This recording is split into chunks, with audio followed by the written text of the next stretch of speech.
Chapter 3886, Against Princess Raoshi, 1. Raoshi raised her hand, trying to slap Feng Wu. However, Feng Wu was too capable to sit still and let other people slap her. Therefore, when Raoshi was about to slap Feng Wu, the latter followed Raoshi's momentum and struck down. The next second, Raoshi spun around like a top. She spun over and over again. She couldn't stop spinning. The seventh princess opened her eyes wide and stared at the scene in disbelief. No, it couldn't be. Oh God, even the aloof Raoshi would end up in such a sorry state. She must want to stop now. How embarrassing. But no. Under everyone's gaze, Raoshi kept spinning. 10, 20, 30. She didn't stop until she became dizzy and fell to the ground. Everyone was speechless. How dare you?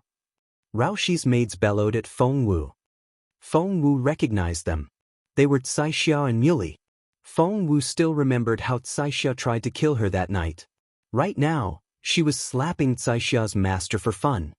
Feng Wu smiled a little. Caixia found the girl rather familiar. She found the ugly girl at Huyen Yichen's place familiar, and this stunning girl looked just as familiar. What was going on? By then, Raoshi had finally recovered. She stared at Feng Wu and smirked. Do you really think no one can stop you? Feng Wu shrugged without saying a word. Raoshi turned to Zhao. Zhao, why should we leave such a person alive? Zhao smiled bitterly at Raoshi. Kill her? His Majesty would probably kill the princess first. However, Zhao was too smart to say such hurtful words. He would only smile at Raoshi and ask her to calm down. It just so happened that he had been standing by Feng Wu's side the whole time as if he was guarding her. Raoshi was furious. The palm print on Raoshi's face was swollen. She stared at Zhao with a grim look on her face. Zhao, don't you want to see the future? The future? Zhao thought. Do you mean after you, Princess Raoshi, take the throne? I don't think so. Zhao smiled at Raoshi, pretending that he couldn't understand her. Raoshi had made it very clear, but Zhao still didn't seem to understand her. She realized that Zhao wasn't going to help her. Fine. Raoshi pointed at Feng Wu and Zhao. I'm going to see my father. Feng Wu and Zhao exchanged looks, and Feng Wu shrugged. Just then, Raoshi turned around and pointed at Feng Wu. Just wait and see. Just you wait. After that, Raoshi picked up her skirt and rushed toward the study. She needed her father's help. Caixia and the others sneered at Feng Wu, thinking that she was doomed. The seventh princess smirked. So, you're Feng Wu of the Junwo Empire. I've heard of your name before, and I know you're famous in the Junwo Empire. Chapter 3887, Against Princess Raoshi, 2. But this is the Northern Yen Kingdom, and the person you've beaten up is one of the future heirs to the throne. The seventh princess smirked. How bold of you! I'd like to see how you're going to get out of this after my father arrives. However, Feng Wu only glanced at her and remained unperturbed. Gosh, are we just going to stand here? My legs are a little tired. Feng Wu looked at Zhao in grievance. The seventh princess glanced at Feng Wu and smirked. Get tired just by standing there? You're a spiritual overlord who can beat Raoshi up. Stop lying. Moreover, everyone here is more prestigious than a nobody from the Junwo Empire. Do you think you'll get a chair? However, with a wave of his hand, a young eunuch showed up and crouched down in front of Feng Wu. Feng Wu looked from the obedient eunuch to Zhao and shook her head. Of course, she knew what Zhao meant, but she couldn't sit on a eunuch's back like everyone else in the imperial palace. Zhao immediately took Feng Wu's hint. Luckily, he was well prepared. As soon as the young eunuch knelt, Zhao told another eunuch to fetch a chair. As expected, the young eunuch returned shortly afterward. He didn't dare to breathe loudly when he put the chair down in front of Feng Wu. He only caught his breath after he stepped back. Zhao straightened his chair and invited Feng Wu to sit down. Miss Feng, please have a seat. Feng Wu nodded and sat down. The seventh princess's eyes widened.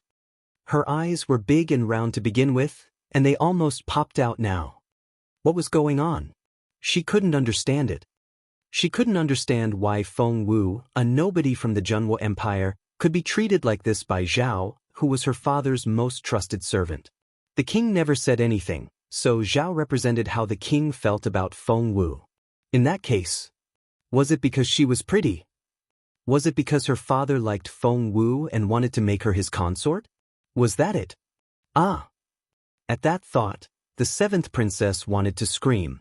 But she wouldn't have it. Hence, the look she gave Feng Wu became even more fierce. Feng Wu was confused. What was this princess doing? Why did she look like she was going to lose her mind? By then, Raoshi had reached the king. Father! Raoshi sobbed like a poor girl. The king was going through the memorials to the throne when he saw a person kneeling in front of him and crying like a poor kitten. Who else could it be but his Raoshi? How did you? The king helped Raoshi to her feet. Seeing her crying, he softened a little and wasn't as displeased with her anymore. What's going on? The king frowned. Raoshi happened to look up at that moment. Her cheeks were swollen, and it was obvious that she had been slapped. Her clothes were also smeared with dirt. The king couldn't believe his eyes. Why did Raoshi look like she had been beaten up? Chapter 3888, Against Princess Raoshi, 3. Wasn't she supposed to be the one beating people up? No one in the imperial palace could touch her. The prince was there as well, and he was surprised to see Raoshi like this. How could it have been? No human being would dare to pick on her. What happened? The king frowned and looked displeased. After all, she was his daughter. He could teach her a lesson himself, but other people. Of course, the king wasn't happy. Father, please help me, Raoshi wailed and held the king's hand. The king's face darkened. Speak. Who did this to you? As she sobbed, Raoshi said, someone hit me just because she's a spiritual overlord. The king said, you have more than one spiritual overlord to protect you. Raoshi said, that person is a peak spiritual overlord. Raoshi didn't want to reveal Feng Wu's cultivation level because she felt too humiliated. Raoshi considered herself to be the most talented girl in the kingdom. After cultivating for so long and using so many spiritual medicines from the northern Yen kingdom, she was only a spiritual overlord at most. However, Wang Yi had just told her that Feng Wu was at the peak of the spiritual overlord stage, which almost made Raoshi jealous. The king frowned. Only a handful of people are at the peak of the spiritual overlord stage in the palace. Who would dare to pick on you? Go get them. I'll talk to them. He could teach Princess Raoshi a lesson, but if someone tried to pick on her because they were too powerful, he wouldn't let it happen. Hearing that, Raoshi was elated. She had thought that Feng Wu had something to depend on, which was why she had been so arrogant. As it turned out, she didn't. Father, I'll go get her now. A nobody from the Junwo Empire can't behave so arrogantly in northern Yen. After that, Raoshi quickly walked away, feeling very pleased. Stop. Hearing that, the king rose to his feet and stared at Raoshi. Did you just say the Junwo Empire? Are you talking about Feng Wu? Raoshi nodded. That's right. Seeing the look on her father's face, Raoshi suddenly felt uneasy. She asked gingerly, Father, what's wrong? The king didn't answer her. Instead, he said with a straight face, I'll go with you. Raoshi was elated, and all her doubts were gone. She smiled through her tears. Yes. When the king and Raoshi arrived, Feng Wu was sunbathing in boredom and almost fell asleep. The others didn't know what to say when they saw how calm Feng Wu was. The prince came with Emperor Yan as well. He was just a bystander. However, his heart skipped a beat when he saw her exquisite profile. No. The prince looked away and tried to remind himself not to look at her or think about her. However, he couldn't help but steal a glance at Feng Wu. He couldn't control himself. How could there be such a woman in this world? Why did she look so attractive even when she was dozing off? Father! The seventh princess greeted the king. The others followed suit. Feng Wu woke up in a daze when she heard the noise, but she still wiped the corner of her mouth. The sun was a little dazzling, so Feng Wu raised a hand to block the light. Her gaze then landed on Princess Raoshi, who was standing behind the king. She saw. Chapter 3889. Oh God, 1. Feng Wu rubbed her sleepy eyes and saw that the emperor was standing right in front of her. Behind him was Princess Raoshi. Right now, she was staring at Feng Wu. She stared at Feng Wu with a malicious look in her eyes and smirked as if she thought that Feng Wu was doomed. Feng Wu glanced at the king impatiently when she saw him. Everyone's stomach lurched when they saw the look on Feng Wu's face. Impatient? Impatient with a king? That couldn't be. They had to be mistaken. Seeing Feng Wu's darkened face, the king panicked. The eldest prince didn't know, but the king had heard a rumor that their patriarch was Mu Jiuzhou's pupil. Although it was only a rumor and wasn't widespread, the king believed it. His father was the one who had spread the rumor. The rumor passed down in the royal family might not be a rumor but a secret history. The king was already convinced when he saw how close the patriarch and his junior sister were. If she really was the final pupil of Master Mu Jiuzhou, the king's knees buckled, and he almost dropped to the ground. Meanwhile, Raoshi gave Feng Wu a sidelong glance and curled her little finger. Kneel and kowtow to me. Before Feng Wu could say anything, the king bellowed, Raoshi. That voice made Raoshi jump, and she stared at the king in bewilderment. The king shouted, kneel. Princess Raoshi was speechless. Things had happened so fast. Raoshi didn't realize what had happened. She only stared at the king in bewilderment. All she could think of was the same question. But, why? Feng Wu glanced at Raoshi but didn't say anything. She only crossed her arms and watched her quietly. The look in the king's eyes had never been so stern and fierce. His intimidating power swept toward Raoshi like a mountain pressing down on her, making her tremble, and her knees buckled. She had seen her father losing his temper before, but she had never been the target. Raoshi knew very well that when her father was infuriated if she went against him, she would end up in a miserable state.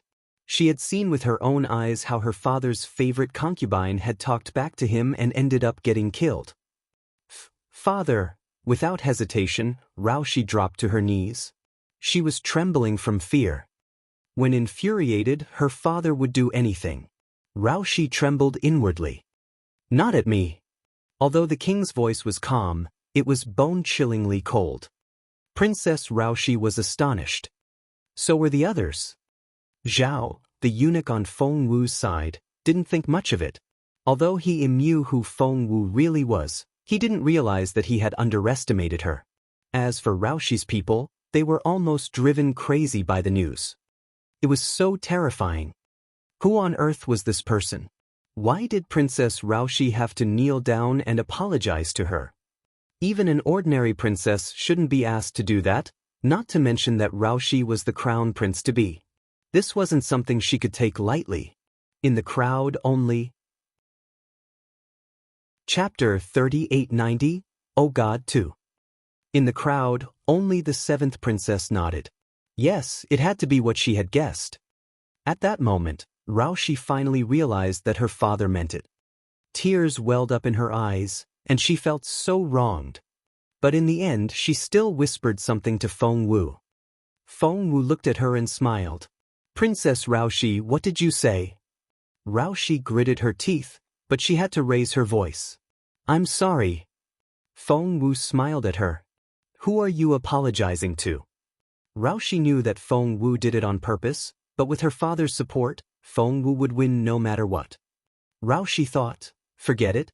It's never too late for me to take my revenge. Feng Wu, just wait and see. As expected of Princess Raoshi. Once she changed her attitude, she could speak much more freely. Tears welled up in her eyes, and she looked very aggrieved. Miss Feng Wu, I don't know what I did to offend you, but since you've said that I was wrong, I'm sorry. After that, Raoshi glanced at her father and burst into tears. The king felt sorry for Raoshi. However, Feng Wu only smiled at her. Don't you know what you've done to offend me? Didn't you want to kill me? Raoshi's stomach lurched. She knew. However, Raoshi still looked as if she had been wronged. She said aggrievedly, "Miss Feng Wu, where did you hear that rumor? I've never met you before, so why should I feel resentful? Why should I want you?" The king also looked at Feng Wu suspiciously. Rubbing her chin, Feng Wu said calmly, "I want to know why you want to kill me too. You can tell me when you've made up your mind." Feng Wu rose to her feet after that. Raoshi shouted after Feng Wu, "Miss Feng Wu, I've never sent anyone after you. I'm afraid you've misunderstood. If there really is such a rumor, someone is trying to frame me, and he'll get the greatest benefit.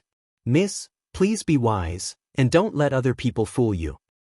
Was that a hint that either Feng Wu had slandered her or the eldest prince had done it? The prince was furious. "Do you think I need to slander a kid like you?" Feng Wu waved at Raoshi impatiently and left. Raoshi was furious. Feng Wu was treating Raoshi as if the latter was an annoying kid of the family. That was so frustrating. The king threw a dirty look at Raoshi. After the others left, the seventh princess walked up to Raoshi and whispered, "I know why father is biased toward her." Raoshi frowned and glanced at her. The seventh princess whispered something in Raoshi's ear. The next second, Raoshi frowned. "That's impossible." She shook her head. But the seventh princess said affirmatively, "It has to be. Look, Feng Wu is so pretty. Have you seen anyone like her before? Right?" Raoshi threw a dirty look at her and turned to leave. But the seventh princess ran after her and said, "So, I think father is definitely infatuated with her and wants to make her his concubine. She's so pretty. If she's like this before she goes to court, our father will believe everything she says in the future." Chapter 3891, Feng Sun 1. Raoshi pushed the seventh princess away before she could finish. Seeing that Raoshi had left, the seventh princess smirked. "Raoshi, I won't let you use me anymore." Feng Wu had no idea that she could sow dissatisfaction between the seventh princess and Princess Raoshi with just a few words. Right now, she had already left with Huyen Yichen. Feng Wu went back to the tower, while Huyen Yichen went back to the shop. All of a sudden, Huyen Yichen stopped Feng Wu. "Wait." Feng Wu looked back at him in bewilderment. "You," Huyen Yichen suddenly whispered, "do you have someone you like?" The eldest prince smacked Huyen Yichen on the head. Huyen Yichen glared at the prince. "What are you doing? That hurts." The prince thought, "I'd rather you die from the pain than get killed by Jun Linyuan." He dragged Huyen Yichen to the side and whispered something to him. Soon, Feng Wu heard Huyen Yichen's surprised voice. "What? Really? That's impossible. I don't believe it." 5 minutes passed before they returned, and Feng Wu realized that Huyen Yichen looked very awkward when he saw her. Feng Wu looked at him in bewilderment. However, after throwing a dirty look at Feng Wu, Huyen Yichen went back into the shop and locked the door behind him. Feng Wu was confused. She looked at the tightly shut door of the shop before turning to the prince. "Did I offend him?" The prince smiled bitterly. He couldn't explain to her, but with Huyen Yichen's temper, he should be able to figure it out in no time. The prince was about to speak to Feng Wu when someone rushed toward them. Instead of looking at Feng Wu and the prince, the person knocked on the door of the shop. Thump, thump, thump. Thump, thump, thump. If one didn't know better, they would think that he was here for a fight. Feng Wu was dumbfounded when she saw the person standing outside the shop. He was an old acquaintance. However, the person didn't even look around. He just stood outside the shop and banged on the door with all his strength. Inside, Huyen Yichen was already angry, and he was even more agitated now. He opened the door abruptly. He was astonished when he saw who it was. "You!" Huyen Yichen glared at the man. "What are you doing here?" The person that was supposed to be the least likely to show up here was right outside his house. "Why are you here?" Huyen Yichen stared at Feng Sun. The visitor was none other than Feng Sun. Feng Wu was dumbfounded as well, but Feng Sun hadn't spotted her yet. Feng Sun rolled his eyes at Huyen Yichen. "I'm here to see you." "What? You don't welcome me?" Huyen Yichen was in a bad mood. He was heartbroken before he could make any achievements. Why did that happen to him? According to the prince, Feng Wu and Jun Linyuan of the Junwo Empire. Wait. Feng Sun was Jun Linyuan's childhood friend, wasn't he? Huyan Yichen was even more frustrated. He pushed Feng Sun away. Go away. You're not welcome here. Feng Sun had no idea what was going on here. He thought that Huyan Yichen was like this because of that lousy iron all those years ago. Chapter 3892, Feng Sun, 2. Feng Sun chuckled and put his right hand on Huyan Yichen's shoulder. Gosh, what's wrong with you? It's been so many years. Why are you still holding grudges? Feng Sun patted Huyan Yichen on the chest as he spoke. You're a man. Don't be so petty. I don't remember anything from the past. Huyan Yichen grumbled. Of course you don't. Wait. Huyan Yichen's eyes lit up. That didn't make sense. He had indeed been tricked by Feng Sun and had paid a lot of money for a pile of useless iron. However, didn't Feng Wu turn it into an invaluable weapon? And what happened afterward had taught Raoshi such a lesson. Feng Sun looked at Huyan Yichen in bewilderment. Why did his eyes suddenly light up? Huyan Yichen kept staring at Feng Sun with a smile, which gave Feng Sun the creeps. Why are you laughing? Feng Sun was suspicious. Huyan Yichen guffawed. Feng Sun was confused. Hey, why are you laughing? Huyan Yichen finally stopped laughing, but he pointed at Feng Sun and gloated. That piece of junk. Ha, who told you that was junk? Feng Sun, you have poor taste. Feng Sun was perplexed. It was definitely a piece of junk. Huyan Yichen said, that piece of junk has been refined into an arm of discipline. Have you heard of it before? Feng Sun shook his head. Huyan Yichen gloated at Feng Sun. The arm of discipline is a semi-divine weapon. Do you know what that means? The so-called useless iron is actually divine iron. Feng Sun said, Really? I don't believe you. Huyan Yichen clicked his tongue. Feng Sun said, I don't believe you unless you show me that weapon. Huyan Yichen grumbled. Before, he could go to Feng Wu for help, but now that he decided he wouldn't talk to Feng Wu for a day, he couldn't bring himself to ask for her help. Seeing that he couldn't come up with the weapon, Feng Sun thought he was bragging, so he waved Huyan Yichen off and said seriously, Enough with that. I know you're very capable. Can you help me find someone? Huyan Yichen glanced at Feng Sun. No. Feng Sun threw an arm over his shoulder. But why won't you help me? From afar, Feng Wu was amazed. Feng Sun was really good at making friends. Huyan Yichen was mad at Feng Sun at first.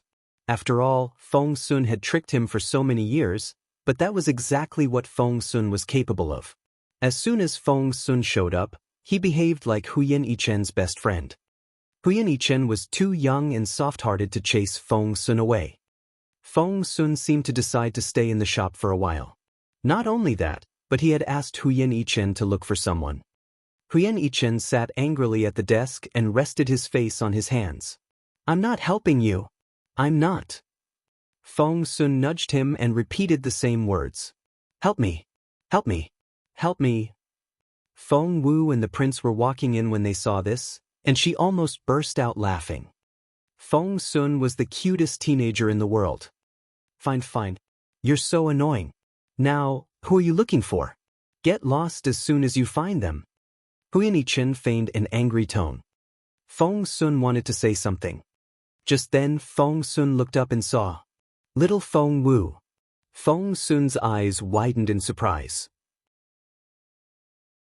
Chapter 3893, Ui Ri So Amazing One. Little Feng Wu. Feng Sun's eyes widened in surprise. He stared at the person in disbelief. Little Feng Wu. Was it really the person he was looking for? What was going on? He had searched high and low for her, but she just so happened to be there. Feng Sun left Huyan Yichen behind and quickly walked toward Feng Wu. Meanwhile, Huyan Yichen had raised his chin and was waiting for Feng Sun to beg him again before he said yes. Hey! Huyan Yichen cried out involuntarily when he saw Feng Sun run off. Feng Sun ignored Huyan Yichen, for all his attention was on Feng Wu. Why are you here? Are you really here? That's really, Feng Sun cried out in surprise. Did you wait here because you knew I was coming? Huyen Yichen moved closer. Did you find? However, Feng Sun pushed him away. I found her. I don't need you anymore. He knew it. He knew it. That scumbag Feng Sun was relentless. Huyen Yichen grumbled. You weren't like this when you begged me. Feng Sun grabbed Feng Wu's arm. Kiddo, I heard that you were being chased. I was so. Feng Wu was amused. Are you not mad anymore? Feng Sun suddenly realized something. He had only left because he had fallen out with Feng Wu. What happened on the boat? Feng Sun blushed. Of course I'm mad. I'm so mad. Crossing his arms, Feng Sun threw a dirty look at Feng Wu. Feng Wu chuckled. She knew that Feng Sun wouldn't stay mad for long. It wouldn't do him any good to keep their conflict to himself, so she said it on purpose to tease Feng Sun and let it drop. Stay bad.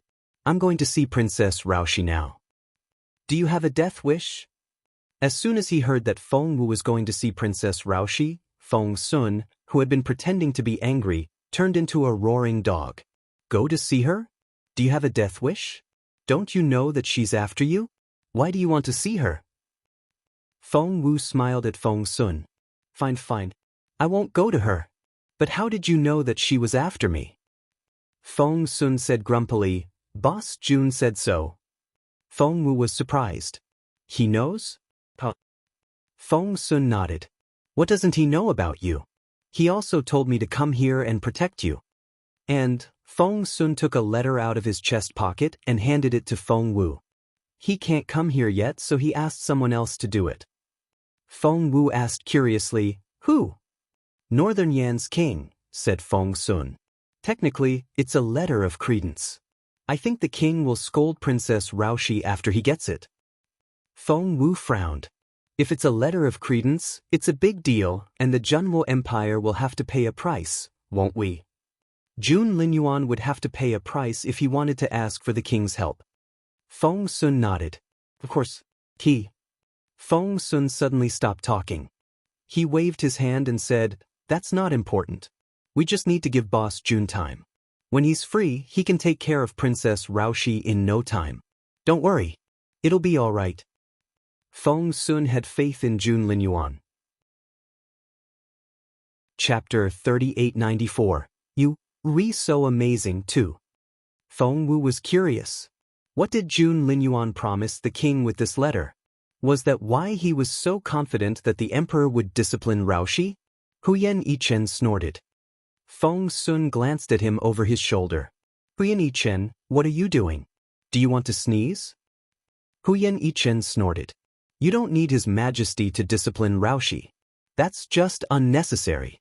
Your crown prince's letter is so redundant. Feng Sun frowned at Huyen Yichen. What's that supposed to mean? Why do I feel that you're a little displeased with Boss Jun? Of course, Huyen Yichen was displeased. Jun Linyuan and Feng Wu.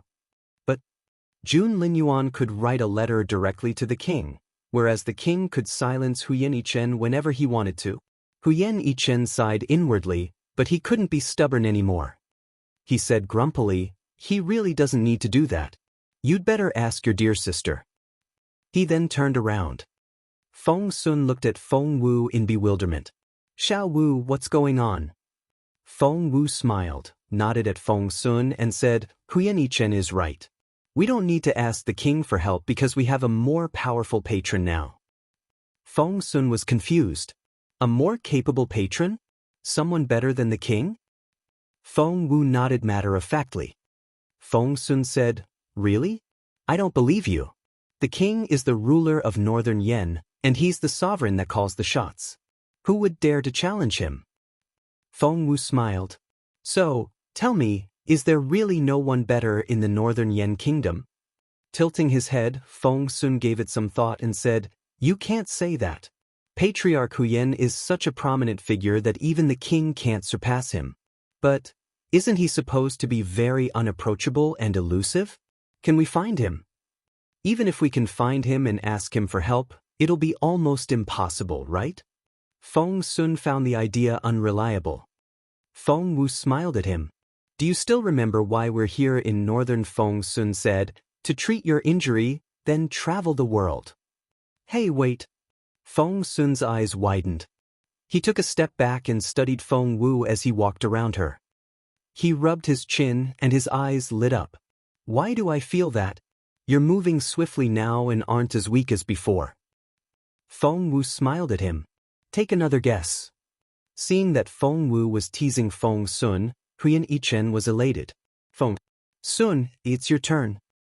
No wonder they said that no matter how capable one was, there would always be someone who could control them. As it turned out, Feng Wu was that person who could control Feng Sun. How lucky! Huyan Yichen was only infatuated with Feng Wu for a brief moment. After Feng Sun's quips, his feelings for her had long dissipated. Feng Sun stared at Feng Wu. Your spiritual essence. Remove the concealing jade and let me see what level you are. Feng Sun thought, no matter how capable you are, you'll be a junior spiritual overlord at most. However, after Feng Wu removed the concealing jade, Feng Sun felt a tremendous amount of spiritual essence rushing toward him, which made him stumble back involuntarily. Chapter 3895. You're so amazing, 3. No, this isn't right.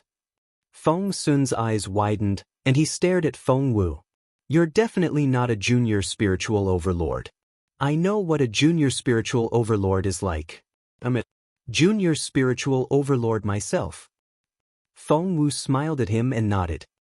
Feng Sun gritted his teeth and asked, are you telling me that you're already an intermediate spiritual overlord? Feng Wu was still smiling at him. Feng Sun asked, are you a level 5 spiritual overlord? Feng Wu shook her head.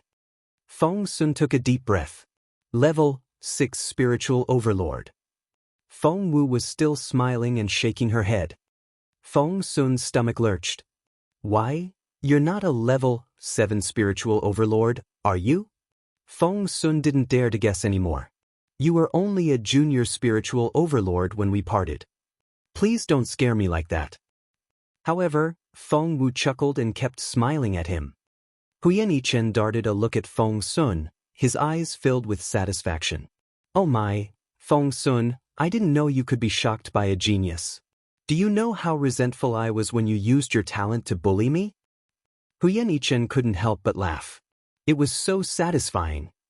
He found it so satisfying to hang out with Feng Wu. Hence, he decided that he and Feng Wu were friends again.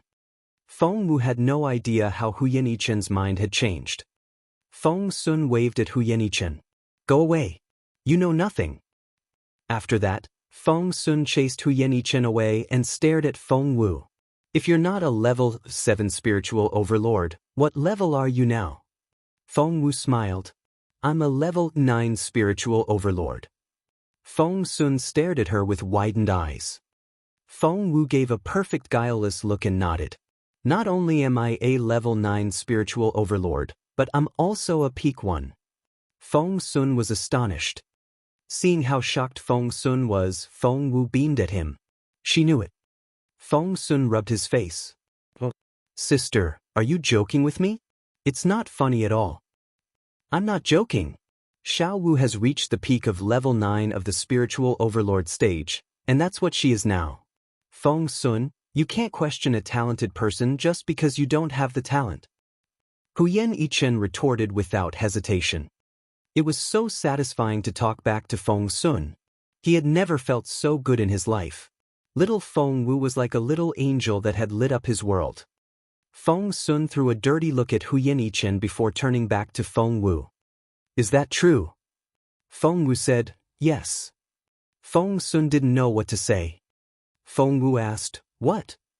Feng Sun said, I don't think this world is real.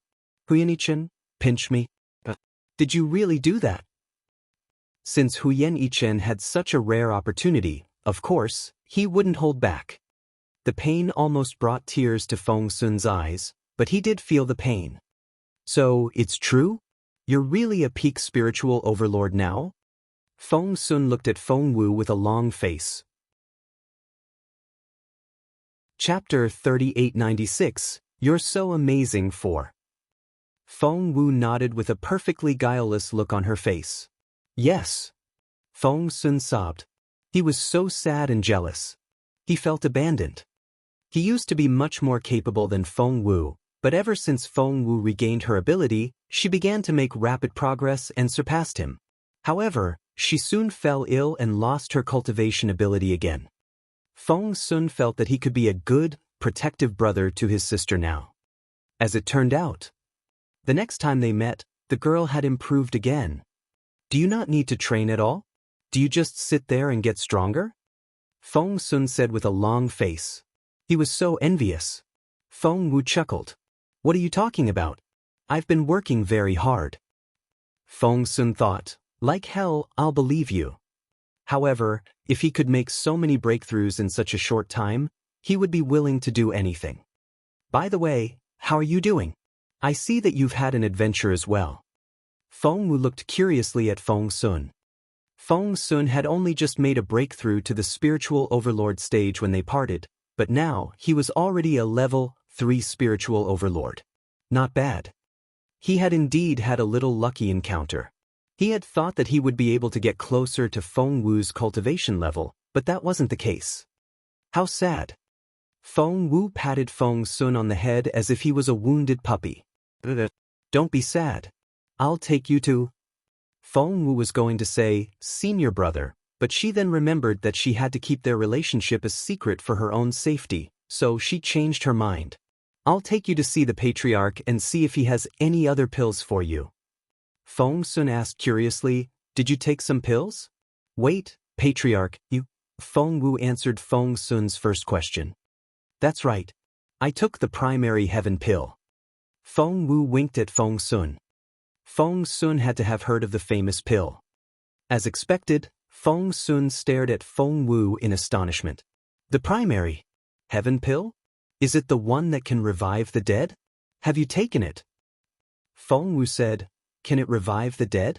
I don't know, but it can indeed strengthen one's body. After taking it, I've reached the stage where I can enhance my bone marrow. That stage? Feng Sun almost fell to the ground again. He had been refining his body since he was little, but after over a decade. Forget it. Let's not talk about your cultivation anymore. The patriarch? As in Patriarch Huyan, who's more prestigious than the Northern Yan's king. Feng Sun was intrigued. Feng Wu nodded. That's right. Feng Sun was confused. Why did you come to him? Wait, how can you see him? It's supposed to be very hard to see him. Huyan Yichen said grumpily, what do you mean by very difficult? It was very easy for her to meet him. Not only did she meet the patriarch, but she has also taken his primary heaven pill. Feng Sun stared at Feng Wu in amazement. Feng Wu nodded. Feng Sun said, wait, let me think it through. I'm so shocked that I can't think straight. Only then did Feng Sun turn his gaze on Feng Wu. So, you're saying that not only did you meet the legendary top cultivator of the Northern Yan Kingdom, but you're also very close to him? You even took the legendary primary heaven pill and reached the peak of the spiritual overlord stage? Feng Wu said, that's right. Feng Sun smacked his forehead. If we knew how capable you are, we wouldn't have been so worried.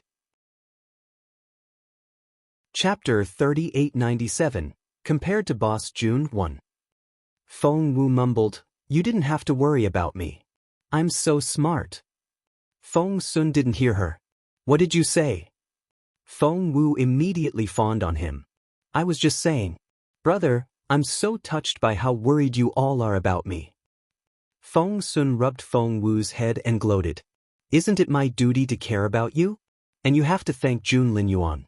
Ever since he found out that you were being hunted by all those people, he was so mad that he went off to destroy those people's forces. Feng Wu asked curiously, what do you mean by that? Feng Sun smiled.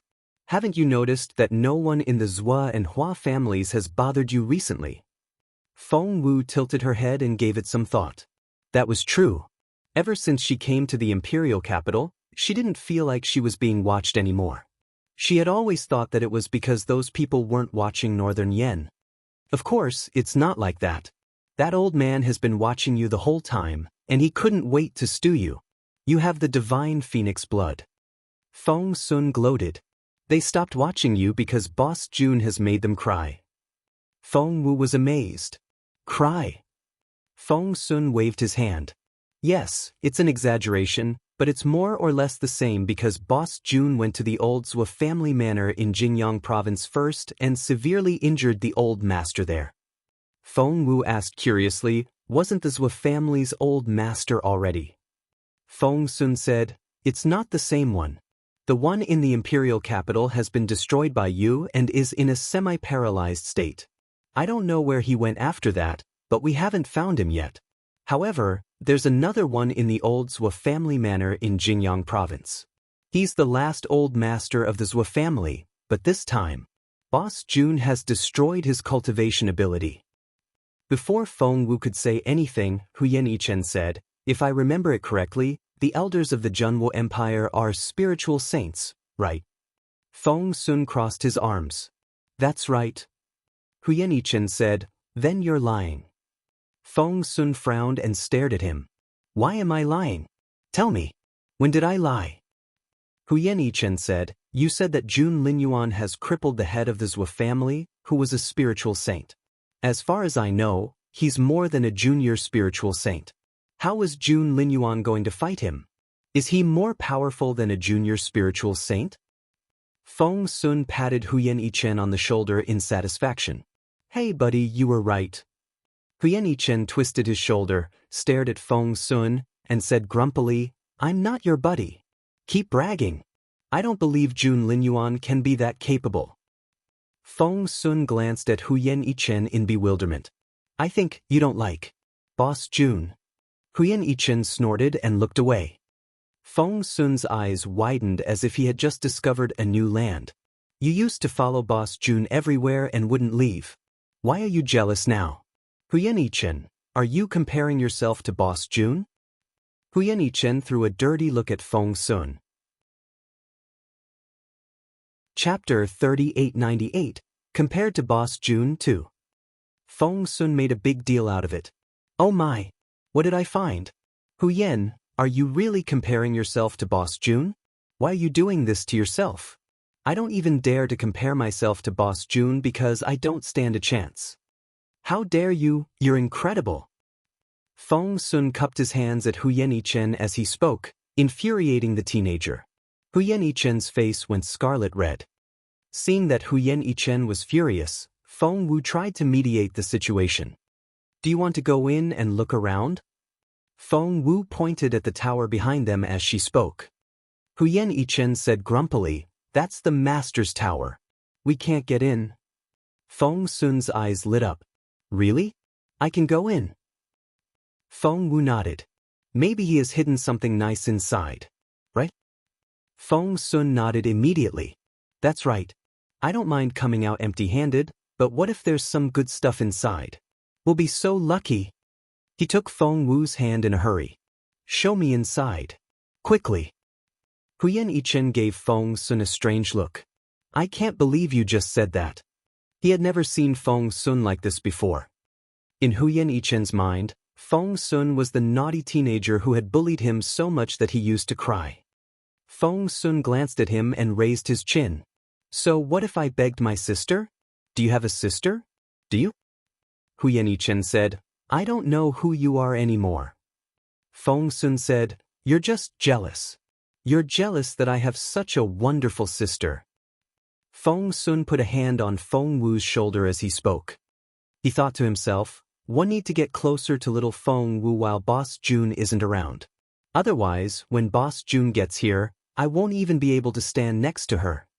At that thought, Feng Sun leaned his head on Feng Wu's shoulder. Huyan Yichen couldn't stand it anymore. Phew. Feng Sun snorted and thought, you have no idea how much Boss June has been guarding against all males when he and Feng Wu are together. You're so lucky to be so close to her now. Huyan, you know nothing. Feng Wu gave in as well. She knocked Feng Sun on the head and said, there. Let's go.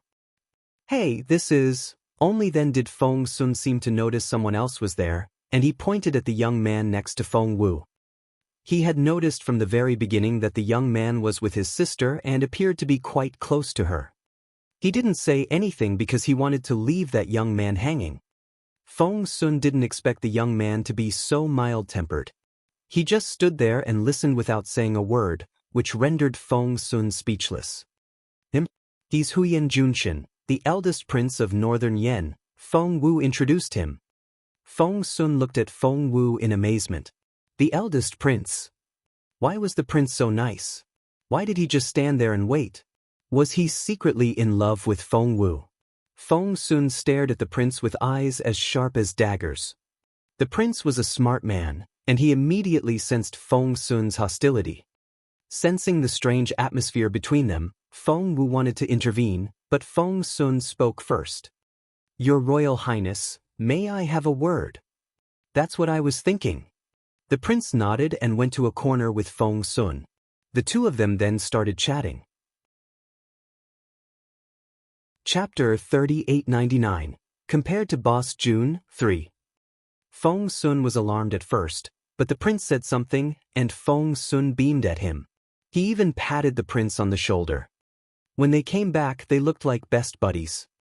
It was mainly because Feng Sun could befriend anyone, and the prince only smiled bitterly. They were about to leave when Huyan Yichen spotted his grandfather. Seeing that the group was heading for the tower, old Huyan scolded them. Where are you going? Huyan Yichen said excitedly, Grandpa, we're going into the tower.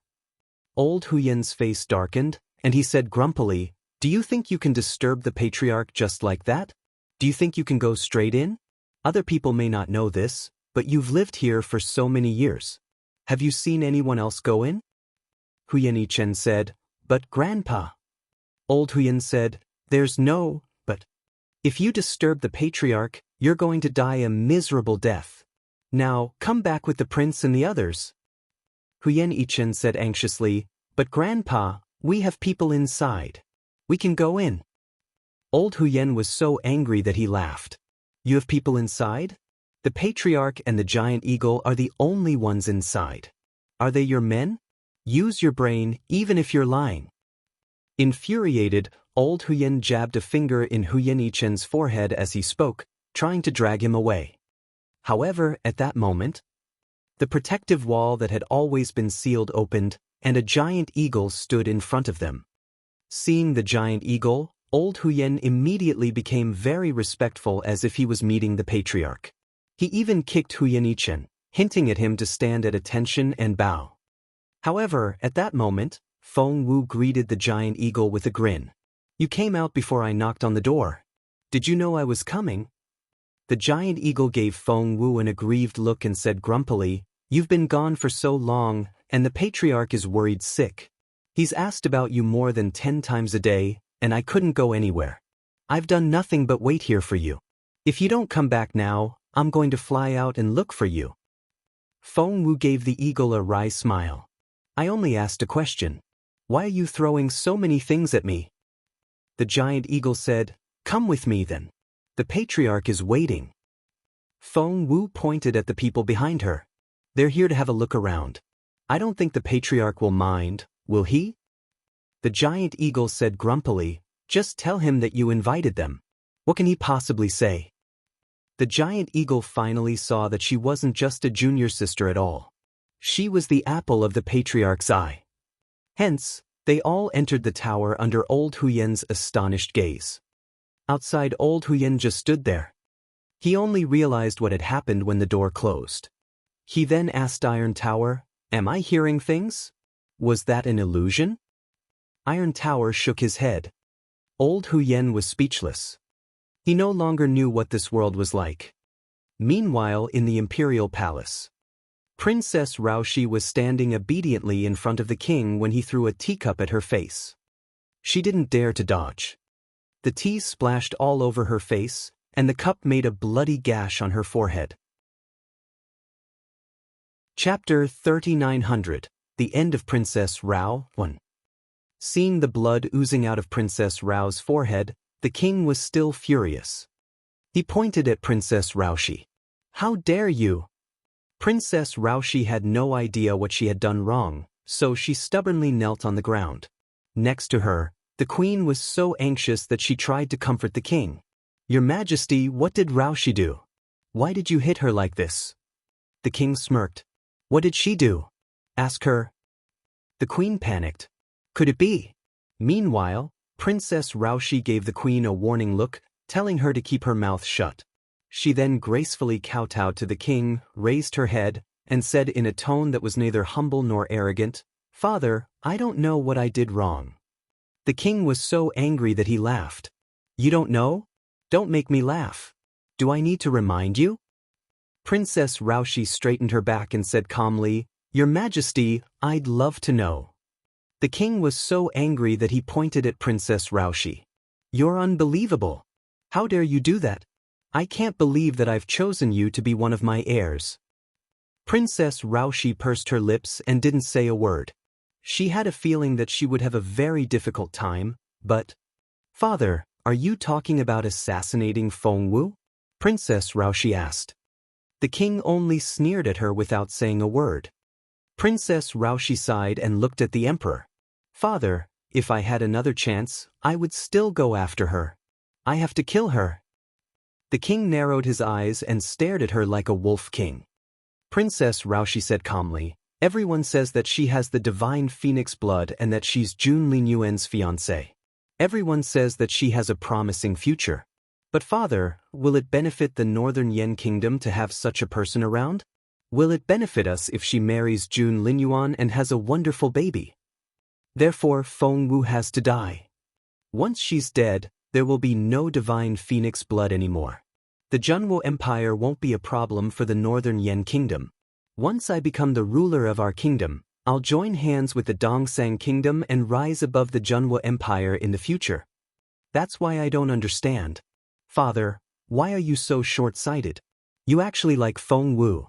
She's pretty, but she's poisonous. Father, please make the right decision." After that, she kowtowed 3 times and felt that she had done a great service. That was so much information that the queen didn't know how to react. Even the king that he was so angry that he almost had a heart attack. Did Raoshi just say he fancied Fengwu? She believed that he had given Fengwu preferential treatment because he wanted Fengwu to be his woman? She was the junior sister that the patriarch protected and even might be the last pupil of Mu Jiuzhou. How ridiculous! The king was half unnerved and frightened. Seeing the grim look on the king's face, Princess Raoshi thought that she had hit the nail on the head, so she went on. "Father, the war between the Junwo Empire and the Dongsang Kingdom is going on in the Peace Grassland." Chapter 3901, The End of Princess Rao, 2.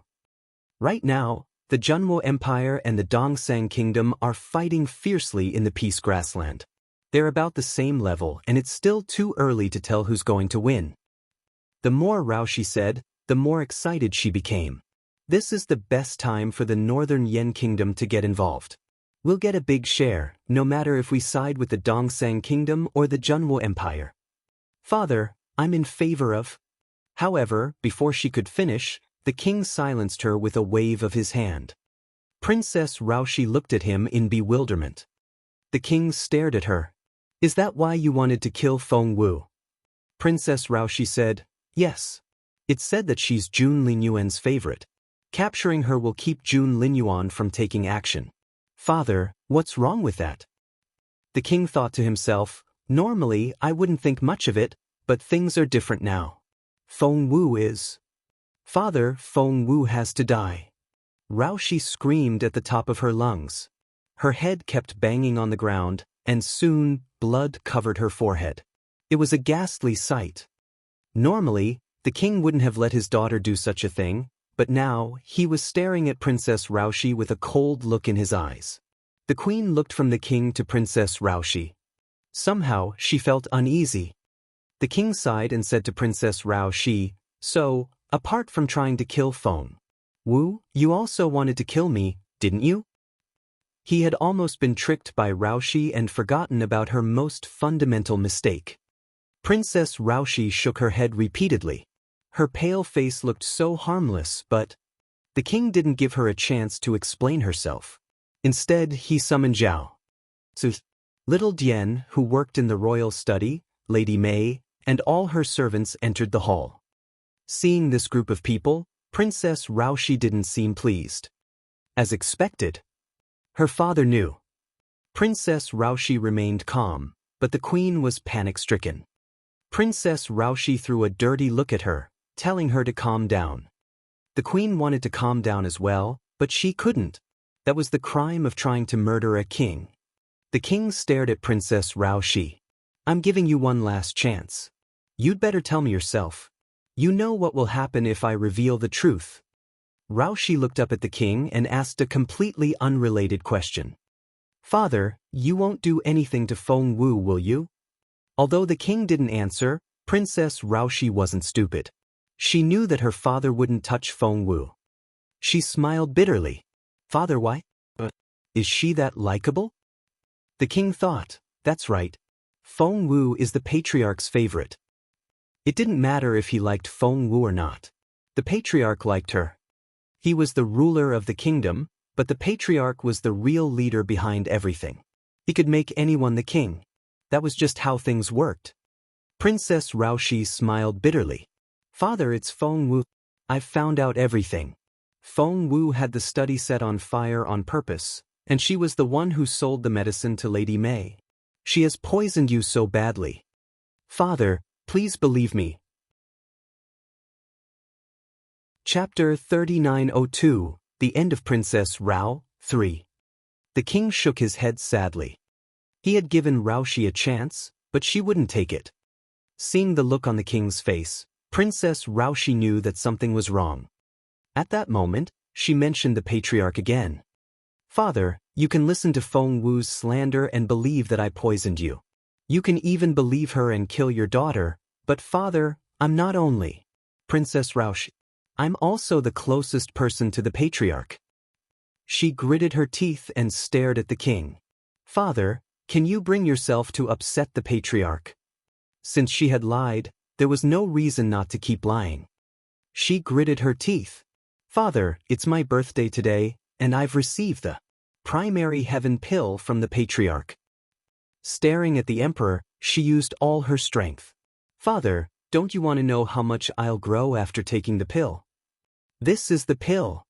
Princess Raoshi took out a red pill the size of a pigeon's egg and showed it to the king. "I have it now. I'm the most important person to the patriarch. Father, please don't upset him." The king gave her a "you idiot" look and didn't know what to say. He used to believe what Raoshi said, but after this episode, what more could he believe? The queen forced herself to calm down. That was right. The primary heaven pill. As long as she mentioned the patriarch. Before, whenever they ran into trouble, the king wouldn't hold them accountable as long as the patriarch was mentioned, so this time. But she was disappointed this time because the king gave her a strange look and only asked, "Is this the primary heaven pill?"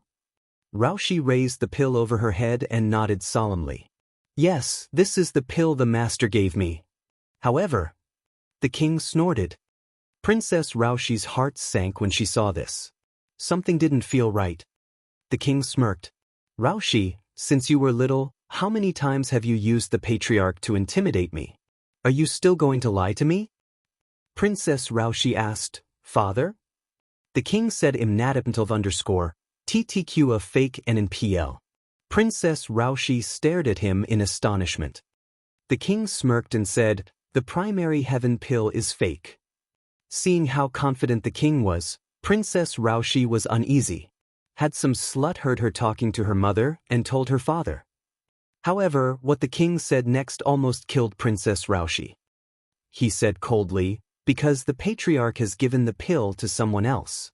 Princess Raoshi was astonished.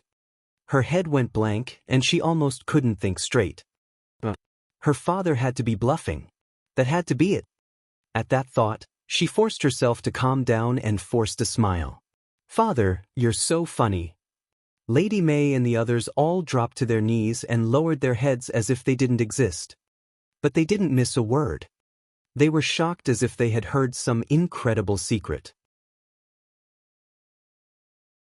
Chapter 3903, The End of Princess Rao 4.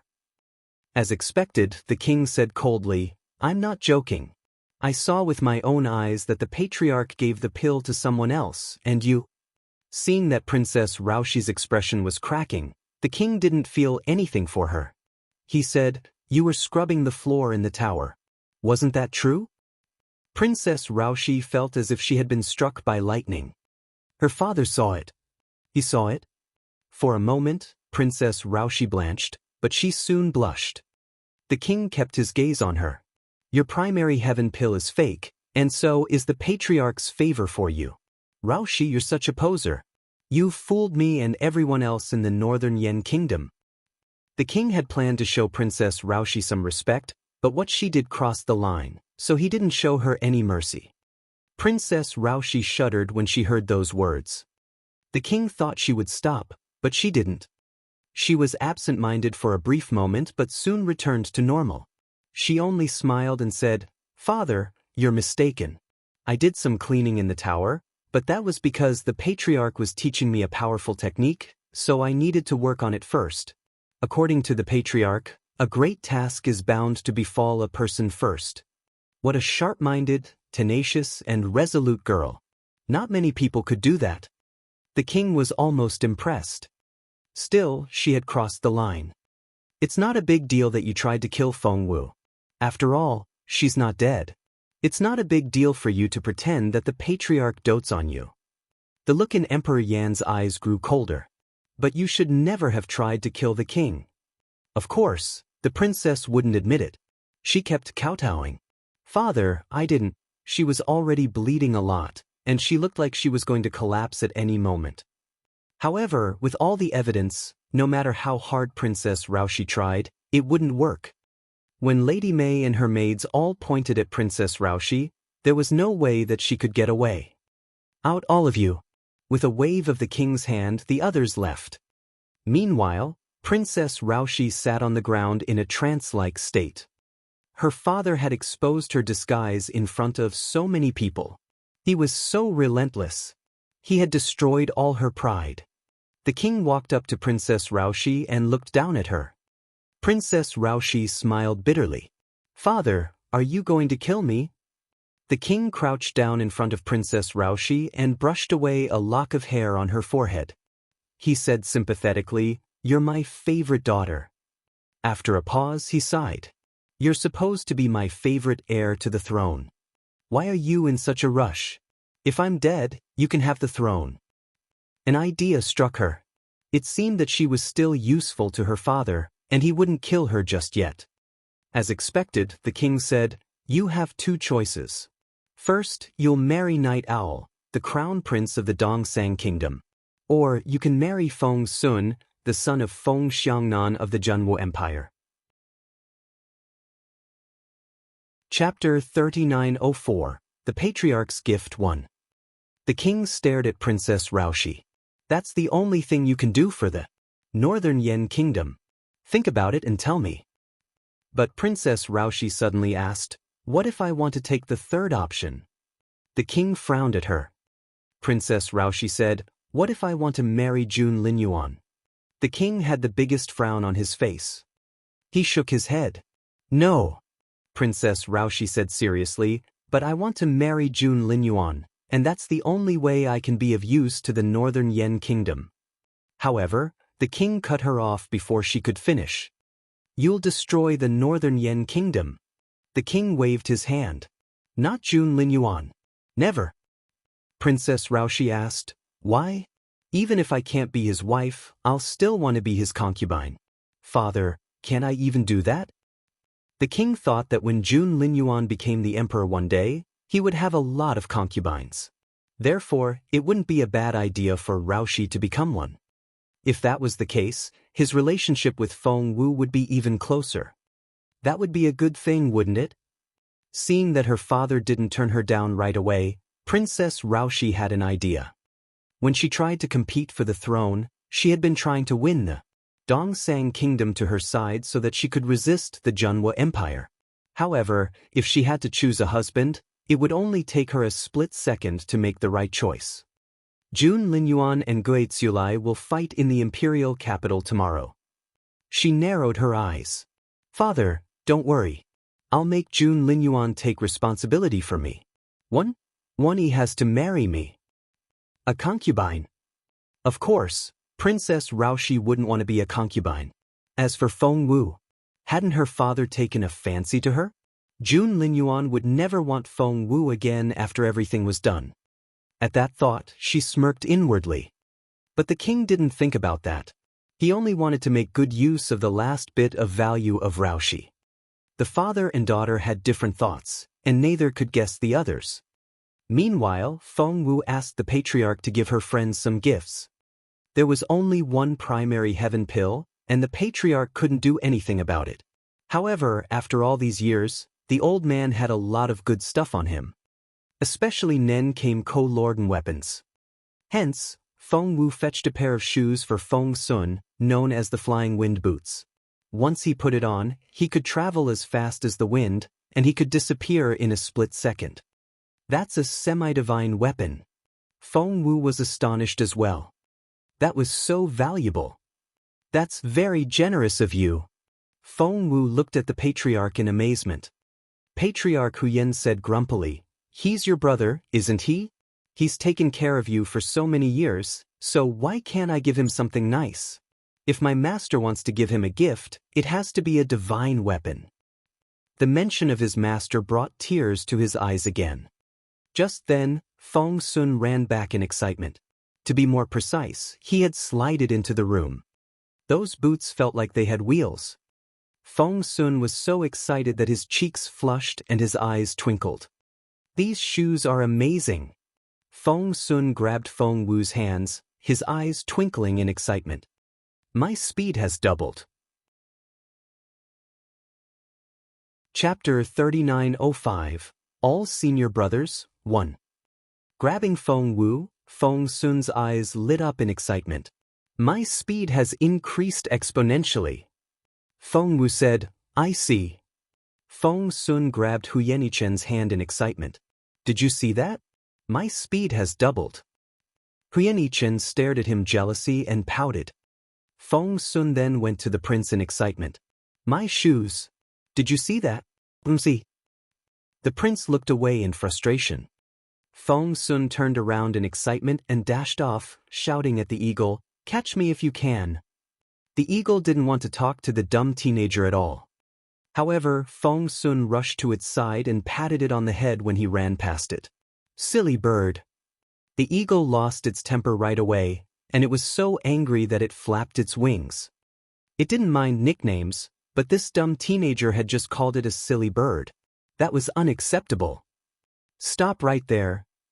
Hence, the teenager and the eagle began to chase each other around the tower, which gave Feng Wu a headache. She had no idea where Feng Sun got his charm from, but ever since he entered the tower he got along well with the silly eagle in no time. Even Patriarch Huyen didn't find him repulsive. Instead, he had left a good impression on Feng Sun and gave him a pair of incredible shoes. Feng Wu gave the patriarch a wry smile. That's what Feng Sun's like. Please don't mind him. Seeing Feng Sun's nimble figure, the patriarch looked nostalgic. He even smiled a little. He was thinking about someone from the past. He used to be like this, said Patriarch Huyen. Feng Wu asked curiously, Who? Patriarch Huyen said, You fourth. He suddenly changed the subject, waved his hand, and stopped talking. Seeing that Hu Yenichen and the prince were envious, Feng Wu decided to give them something nice as well. Hu Yenichen received a pair of gloves. It was a pair of insulation gloves, which would help him greatly in forging weapons. Hu Yenichen was so happy that he almost got as excited as Feng Sun. As for the prince, he had obtained a concealed weapon tube. It wasn't as good as Feng Wu's arm of discipline, but it was a simplified version that could be hidden in his sleeve and used as a secret weapon. The prince cared about his safety the most, so this tube would be of great help to him. Thank you, sixth senior brother, Feng Wu said quietly to Patriarch Huyen. Patriarch Huyen waved his hand and said indifferently, I've been forging these little gadgets for the past few years just to pass the time, and I've always thought that no one would be lucky enough to have them. I didn't know that. He gave Feng Wu a strange look. But ever since you came, you've brought these three with you. They're all very talented good kids, and that's very hard to come by. After that, he gave Feng Wu an even stranger look, which gave Feng Wu the creeps. Feng Wu stumbled back. What are you looking at? Patriarch Huyen rubbed Feng Wu's head affectionately. Kiddo, you're so lucky. You had 6 senior brothers in your previous life, and now, you have so many nice brothers. That's so rare. Feng Wu loved it when other people said that she was lucky, but she was more curious now. 6 senior brothers? Are you saying that I have 6 senior brothers? Patriarch Huyen said, Of course. Feng Wu asked curiously, Are there only senior brothers? Do I have any senior sisters? Chapter 3906, All Senior Brothers 2. Patriarch Huyen jabbed a finger into Feng Wu's head. Of course not. Are you not happy with your 6 senior brothers? Feng Wu chuckled. 6 senior brothers are perfect, but I don't know the other 5 yet. But the patriarch wasn't going to tell her. But Feng Wu was so curious. 6th senior brother, are you the only one who wants to know me? Feng Wu feigned a pitiful tone and looked at Patriarch Huyen. Patriarch Huyen immediately said, How dare they? Our master will cut their legs off. Feng Wu tugged at his sleeve. But why won't they come to find me? I don't even know who or where they are. Please just tell me. Patriarch Huyen scratched his head. He wanted to tell her, but heaven's secrets couldn't be divulged. The phoenix had been following the girl around and hadn't revealed anything. Therefore, Patriarch Huyen wasn't going to reveal anything either. However, he gave a hint. I'm the youngest of your senior brothers, but I'm still the patriarch of the Northern Yen Kingdom. If your other senior brothers are still alive, they'll be even more capable. Feng Wu's eyes lit up. That was right. Patriarch Huyen glanced at Feng Wu and said, Just think about that. Feng Wu's eyes lit up, and she cried out in surprise. So, can I guess it that way? The other 5 senior brothers are all at your level? Patriarch Huyen said, As long as they're not dead, they have to be. Feng Wu asked, Could they be dead? Patriarch Huyen snorted. Good people don't live long, and disasters last for 1,000 years. What do you think? It then occurred to Feng Wu that her senior brothers didn't get along well with each other. That was why her 6th senior brother didn't say anything nice about the others. But that was enough for Feng Wu to guess. So, my 3rd senior brother is the counselor of the Dongsang Kingdom, isn't he? Feng Wu smiled at Master Huyen. Patriarch Huyen looked at Feng Wu, obviously surprised by her question. How did you know that? He cried out. Hence, Feng Wu told Patriarch Huyen about how she knew the White Fairy. Only then did Patriarch Huyen realize what had happened. That's right. That princess used to be his fiancée, but something happened, so I didn't know that she was so infatuated. He's indeed in the Dongsang Kingdom, Patriarch Huyen told Feng Wu. Moreover, he has a great treasure, which was left behind by my master. He's been keeping it for you. Feng Wu's eyes twinkled, and she sounded excited when she asked, 6th senior brother, are you saying that my 3rd senior brother also has something valuable that can make my cultivation level rise? Feng Wu was so excited that she was almost in tears. The primary heaven pill had helped her a lot this time. It had helped her rise to the peak of the spiritual overlord stage and enabled her to refine her marrow. That was incredible. It would take her years to cultivate on her own. Is that it? Am I right? Feng Wu followed the patriarch around and asked. Chapter 3907, The Battle 1. However, Patriarch Huyen said, My master didn't tell us what it was when he gave us the treasure. He sounded jealous when he said that. Of the 6 boys, my master likes my 3rd senior brother the best, so of course, he'll keep something at least as valuable as the primary heaven pill. Feng Wu didn't know how to comfort the patriarch when she saw how disappointed he was. She had thought that he was just an old crybaby, but as it turned out, he was also a jealous old man. Feng Wu was cracking up inwardly and had to fight back her laughter. In the end, she asked a question. By the way, sixth senior brother, have you heard of the broken star pieces? Broken star pieces? Patriarch Huyen tilted his head and frowned. That sounds so familiar. Feng Wu was thrilled. Sound familiar? He must have heard about it before, then. She had almost finished collecting the second broken star piece and was only waiting for the third one. Patriarch Huyen suddenly stared at Feng Wu. Puzzled, Feng Wu asked hesitantly, what's wrong? Patriarch Huyen scratched his head. I heard one of the senior brothers mention it once. I think your third senior brother is holding a broken star piece. What? Feng Wu grabbed him and almost jumped to her feet. What did you say? Patriarch Huyen didn't expect the girl to be so excited, and he almost jumped. Is it really a broken star piece? Tell me. Feng Wu almost tore his sleeve off. Patriarch Huyen didn't know why the girl was so excited, but it meant that it was very important to her. He gave it more thought and said in frustration, It's been so long that I can't remember. I think so. Feng Wu let out a breath of relief. She had been worried about where to find the third broken star piece after she found the second. According to the patriarch, her third senior brother had it now. That would make things a lot easier. After she was done with the Northern Yen Kingdom, she had to go to the Dongsang Kingdom, talk to her third senior brother, and get the broken star piece. Feng Wu wasn't worried that her third senior brother wouldn't give her the broken star piece, but she was worried that she wouldn't be able to find him.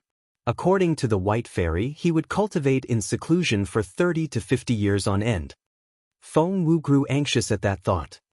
She decided that she would set out for the Peace Grassland and enter the Dongsang Kingdom as soon as Jun Linyuan and Gui Tsulai finished their competition. At that moment, the giant eagle flew back.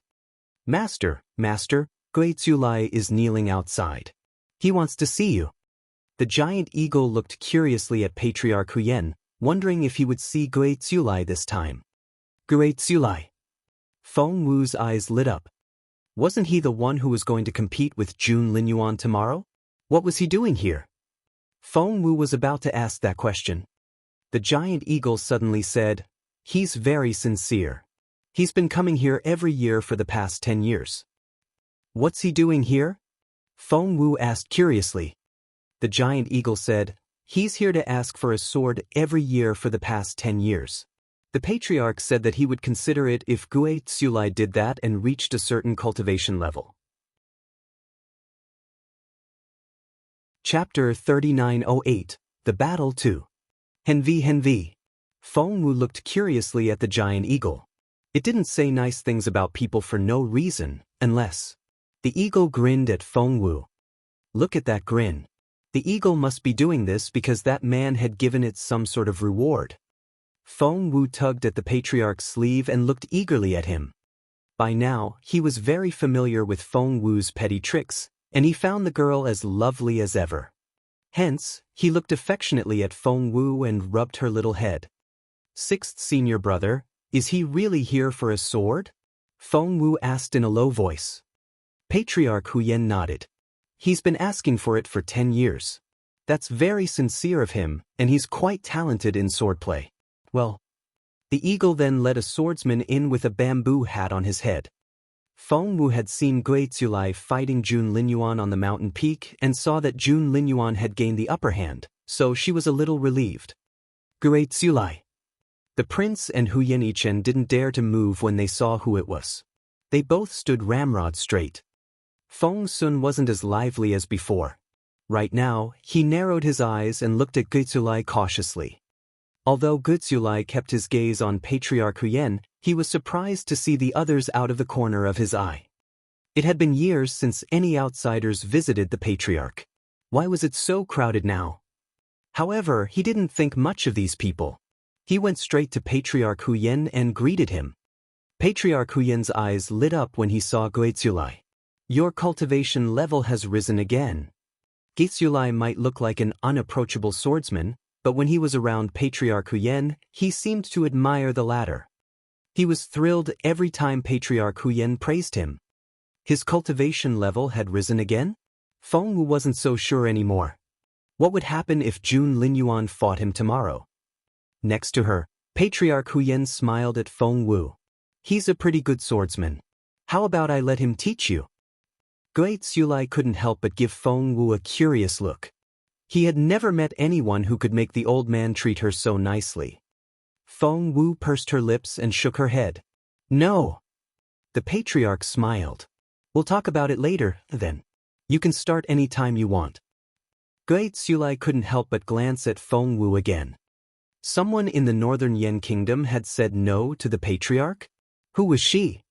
The patriarch said, "You've been asking for a sword for 10 years. That's very rare. Eagle, bring me the invincible sword." The invincible sword? That sounded awesome. The eagle soon went into the armory, where the weapons were stored after the patriarch forged them. The bad ones would be reforged, and the good ones would be left behind. So far, there were only 3 of them. How did Feng Wu know that? Because the eagle told her that after she followed it into the warehouse.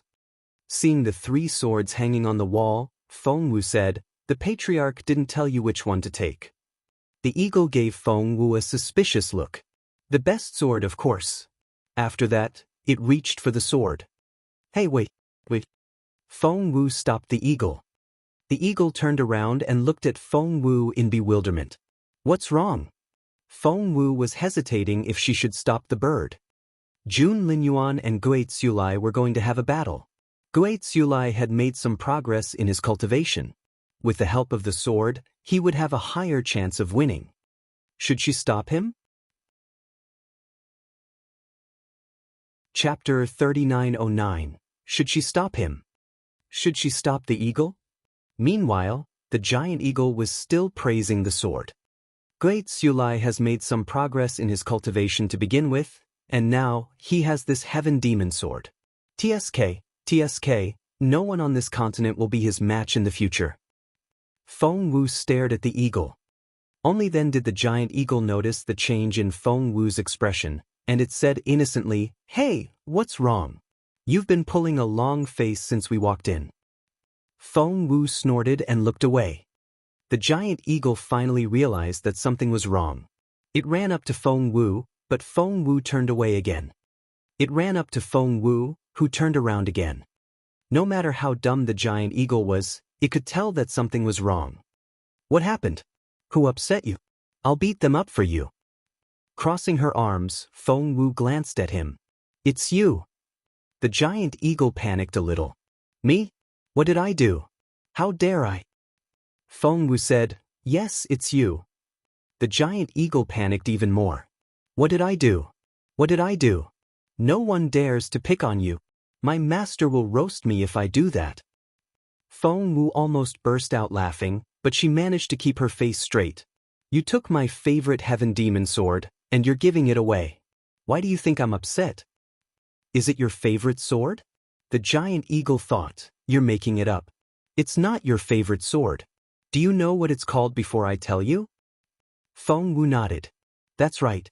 As soon as I saw it, I thought it would suit me the best. I just want it. The giant eagle looked at Feng Wu in resignation. Do you really like it? Feng Wu said, I do. The giant eagle glanced at her. You should have told me. I'll give it to you. Feng Wu asked, Are you sure about that? The giant eagle said grumpily, Of course. You're my master's favorite, and he'll give you anything you want. If he won't give it to you, you can say something nice, and he'll give in. Feng Wu cleared her throat uneasily. The giant eagle said, Why are you coughing? It's like I said something wrong. Feng Wu cleared her throat uneasily. The giant eagle said, That's why I'm giving you this heaven demon sword. Gui Tsulai can have another one. The Star Peak sword is a nice one too.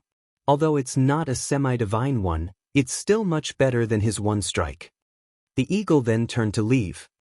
But the giant eagle gave it some thought and said, That heaven demon sword is the most suitable for Gui Tsulai's martial art. The first thing my master said when he made it was that it would suit Gui Tsulai. The eagle was ready to leave after that. Holding the heaven demon sword, Feng Wu suddenly felt very guilty. Gui Tsulai was a real swordsman, and the heaven demon sword suited his martial arts.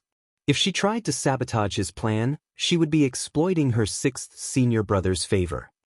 Feng Wu had a strange feeling about it. Was it wise for her to help Jun Linyuan like this? Was it what Jun Linyuan would want? If she had been the one fighting and her opponent's weapon had been swapped for something less suitable.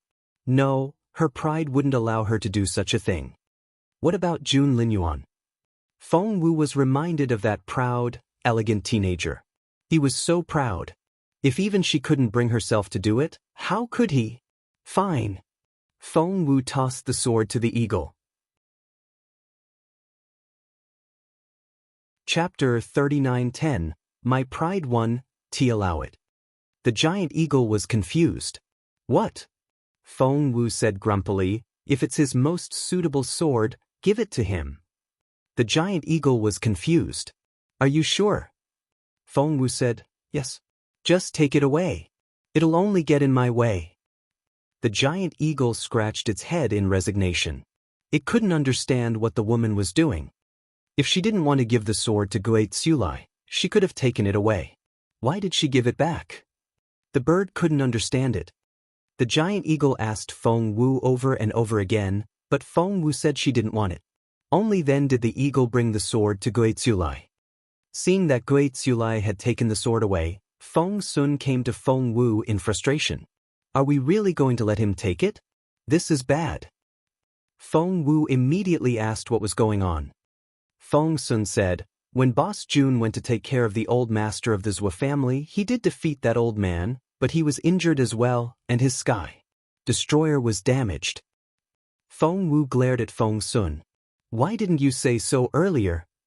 Feng Sun said, I didn't want to ruin Boss Jun's reputation, so I didn't tell you that he was injured. Feng Wu snapped, you idiot. I'm so mad. Where is Jun Linyuan now? Take me to him. Feng Sun mumbled. Feng Wu didn't hear him, so she raised her voice and asked, what did you say? Feng Sun mumbled. After he was injured, he wrote me a letter and told me to take it to Northern Yan's king so that he could protect you for the time being. After that, he went to a secret place to cultivate. If I knew where he was, I would have taken you with me. This is a great chance for you to work on your relationship. Feng Wu didn't know what to say. She rolled her eyes at Feng Sun. Feng Sun mumbled, isn't it? He was injured trying to save you, and his sword is broken. Don't you feel sorry for him? Don't you want to look after him? Feng Wu didn't know what to say. Feng Sun said, you've been doing a great job hiding all this time. Even someone as capable as Boss Jun couldn't find you. He said that you were as good at hiding underground as a mole. Feng Wu retorted in a low voice, I'm not like a mole. Feng Sun said, those people were busy chasing you, and Boss Jun was busy chasing them. By the way, there was the fifth daughter of the Hua family. Feng Wu said, that's right. I've seen her. She and Raoshi tried to kill me. Feng Sun nodded. Boss Jun only found out that Raoshi was after you after he caught that girl. But don't worry. You'll never see her again. Feng Wu asked, is she dead? That girl had only made one appearance so far. Feng Sun nodded. That's right. She wanted to kill you, so of course, Boss Jun wouldn't let her live. The Hua family is in Flower Valley, isn't it? Boss Jun has taken care of that place as well. Why do you think Boss Jun was so badly injured? After handling the Zhou family, he dragged his injured body back to Flower Valley and wiped out the entire Hua family. He has cut off the right arm of all their capable cultivators. Feng Wu was astonished. While she was running away with the Gao family, Jun Linyuan had done so many things for her. He had challenged all those families in turn. How could he do that? He's still injured. Does he want to die? Feng Wu stomped her foot in frustration. Can't he take care of his own injury first? Chapter 39:11. What Jun Linyuan did for you. Feng Sun glanced at Feng Wu and said casually, you were still being chased, and he blamed himself so much that he couldn't care less about his own injury. Feng Wu was indeed concerned. Frowning, she spun around in circles. Seeing this, Feng Sun smiled a little, but soon suppressed it as if nothing had happened. Jun Linyuan was indeed injured, but he was a miracle worker and was recovering rapidly. Feng Sun had made it sound more serious so that his silly sister would feel guilty. How long had it been since they last saw each other? They still hadn't expressed their feelings for each other yet. If Feng Sun had been the man, their son would have been running around by now. So, he was going to be the perfect assistant. Frustrated, Feng Wu mumbled, "Why is he like this? Why won't he listen to me?" Crossing his arms, Feng Sun darted a look at Feng Wu. "Because he's in love. With someone." Feng Wu glared at him. "That's enough." Feng Sun went on talking to himself. "Poor Boss Jun. His internal injury is so severe that his face is ghastly pale. His thin lips are almost white, but he's still chasing those people. Gosh." Feng Wu stared at Feng Sun. "I want to see him. I want to see him now." Feng Sun's stomach lurched. His plan worked. "Unfortunately." He sighed. "Forget about it. I don't think anyone can find him now. I wonder if he'll pass out in the middle of nowhere." Feng Wu pictured Jun Linyuan walking alone in the woods with a hand on his chest before passing out. She was so anxious. Just then Feng Sun glanced at her. "You're worried, aren't you? You miss him, don't you? You're worried about him." Feng Wu threw a dirty look at Feng Sun, but she didn't try to deny it this time. Feng Sun chuckled inwardly. See? He had made some progress. The imperial capital wasn't built in a day. As long as the two of them made some progress, everything would be fine. "He'll be here tomorrow, right?" Feng Wu stared at Feng Sun. Feng Sun said seriously, "Boss Jun values his promises above all else. Look, he said he would protect you, and he meant it. He said he was going to have a competition tomorrow, and I'm sure he'll come, even if he's sick." Feng Wu snapped at Feng Sun. "Stop nagging. I know that." Feng Sun rubbed Feng Wu's head. "You know? Give him a reply, then. He's been working so hard to follow you around. He's Jun Linyuan, the one who can shake the world with a stomp of his foot." Feng Wu didn't say anything, but she didn't retort Feng Sun, which meant that she agreed with him. That night, Feng Wu tossed and turned but couldn't fall asleep. She couldn't fall asleep. All she could think of was Jun Linyuan passing out from his internal injury. How could Feng Sun put that picture in her head? Feng Wu sat up in bed and took out the arm of discipline. Didn't Feng Sun say that Jun Linyuan's sky destroyer was damaged? Since she couldn't repair it for him now, she might as well modify the arm and make it more suitable for Jun Linyuan. At that thought, Feng Wu went to the refinery room that very night. No one but Feng Wu could enter the patriarch's refinery room. No one knew what modifications Feng Wu had made. Feng Wu was the only one who knew how much divine phoenix blood she had used to nourish the arm. Chapter 39:12 The Battle 1. Where's Xiao Wu? Feng Sun went to look for Feng Wu early in the morning but realized that he couldn't find her anywhere. He grew anxious. In the end, the giant eagle took him to the refinery room and told him that Feng Wu was inside. Thump, thump, thump. Feng Sun pounded on the door. Feng Sun's heart went out to Feng Wu when he saw her face. Her beautiful face was drained of all color, and her bright eyes were bloodshot red. What's wrong? What happened? It had only been one night. Why did his sister look like she had lost a lot of blood? Feng Wu sneezed. Feng Sun threw a robe over her shoulders. Why did you catch a cold? Where did you go last night? Feng Wu waved her hand. She didn't want to talk about it. Instead, she asked, "Didn't you say that the battle was today?" "That's right," Feng Sun said in a hurry. "That's why I'm here. The battle is about to start." "No, it probably has already started. But you're..." Feng Wu waved him off. "I'm fine. I have to go." Otherwise, why did she work so hard last night? Seeing how persistent Feng Wu was, Feng Sun nodded. "All right, but if you don't feel well, just let me know." Feng Wu nodded. They walked out of the tower to find Huyen Yichen waiting for them. Huyen Yichen ran up to them.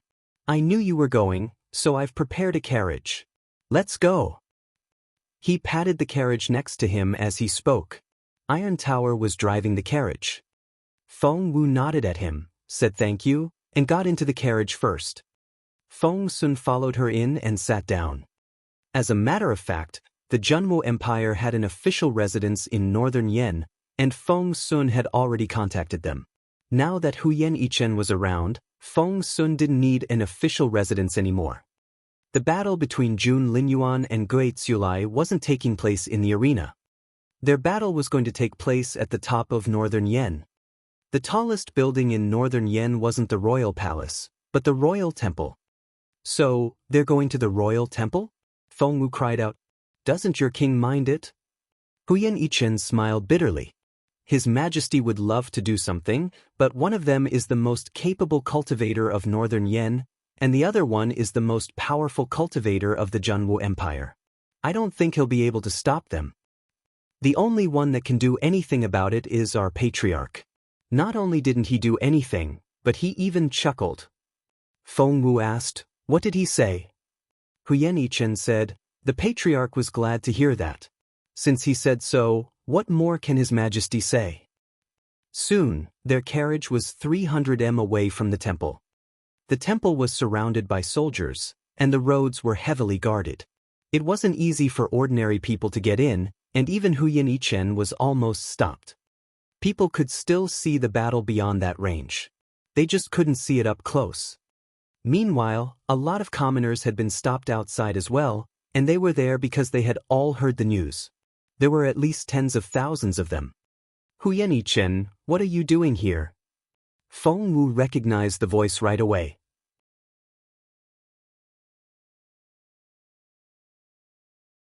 Chapter 39:13, The Battle, 2. Princess Raoshi. Enemies were bound to meet. Huyen Yichen's face darkened.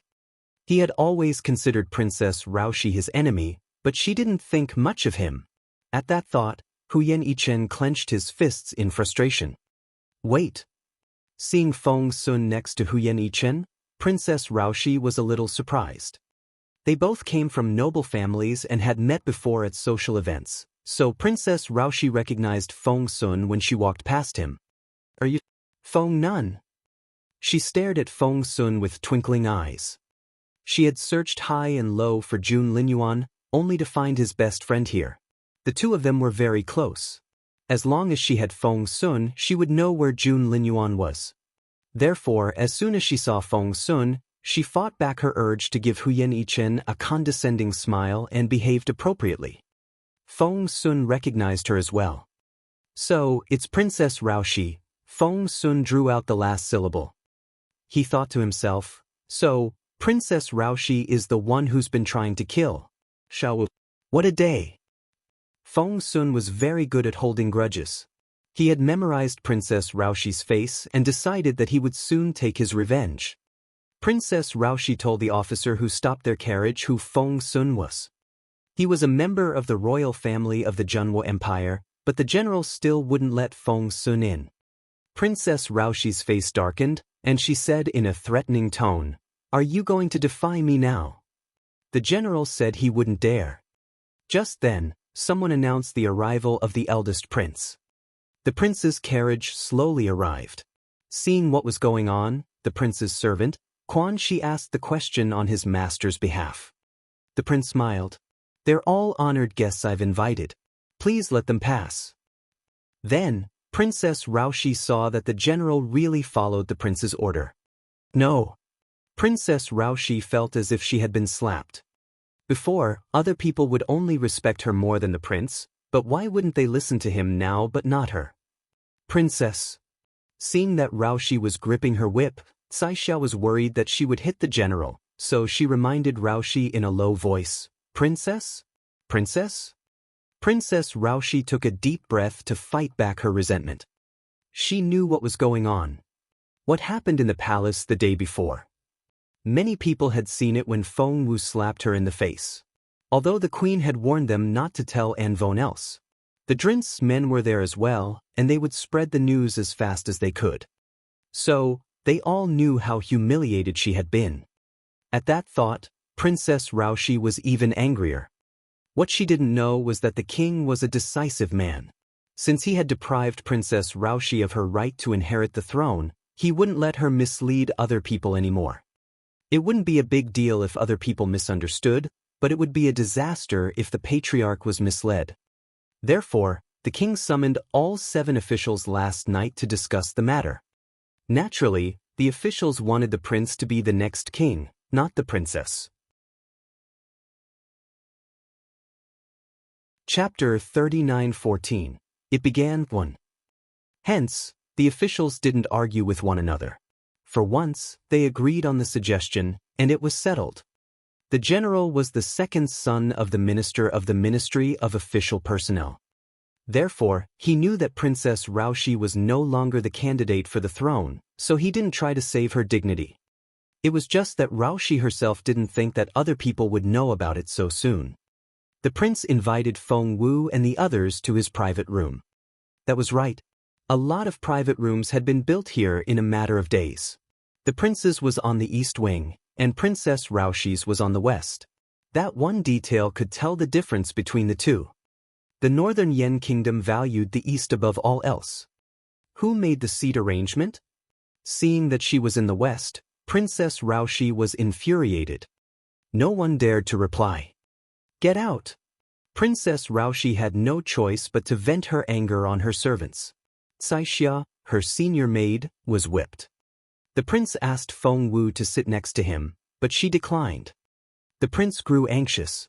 We have the best view and can see everything from here. Was that so? Feng Wu was still hesitating when Feng Sun rushed over and sat down next to the prince. The prince stared at Feng Sun. However, Feng Sun patted the empty seat next to him and told Feng Wu, Xiao Wu, come here. Sit with me. Just then, a figure flew toward them. The person stopped at the top of the temple and was hundreds of meters above the ground. Feng Wu had thought that it was Jun Linyuan and was so excited that she thought her heart was going to jump out of her mouth. As it turned out, it was Gui Tsulai. She was disappointed. Feng Sun comforted her. Gui Tsulai is here. I'm sure Boss Jun will be right behind him. Xiao Wu, sit down. Feng Wu nodded and sat down next to Feng Sun. Sni Anna Reng Nun were sitting empty same row so Tnat Jun Linyuan would be able to spot her easily. Before Feng Wu could say anything, Huyen Yichen sat down on Feng Wu's right. The 4 of them sat in a row. Feng Wu kept her gaze on the sky, waiting for Jun Linyuan to arrive. Time ticked by. 15 minutes passed. 30 minutes passed. 45 minutes. Many grew impatient and began to discuss among themselves. Isn't Jun Linyuan supposed to be fighting Gui Tsulai? Why isn't he here yet? Is Jun Linyuan too scared to come? Normally, he shouldn't be late for a duel between 2 top cultivators. I think he's really scared. I thought he was someone that could shock the world with a stomp of his foot, but as it turned out, he's nothing much. The audience was displeased. The voices were like mosquitoes buzzing in Feng Wu's ears. Feng Wu's face darkened. Although she had been complaining about Jun Linyuan as well, finding him too stubborn and overbearing, she was the only one who could say such things about Jun Linyuan. Who were these people to say anything about him? Just then, someone next to Princess Raoshi spoke. He was Princess Raoshi's younger brother, the 3rd prince of the kingdom. As he nibbled on the fruit, he crossed his legs and said unhurriedly, I think that Jun Linyuan was only bluffing. As a matter of fact.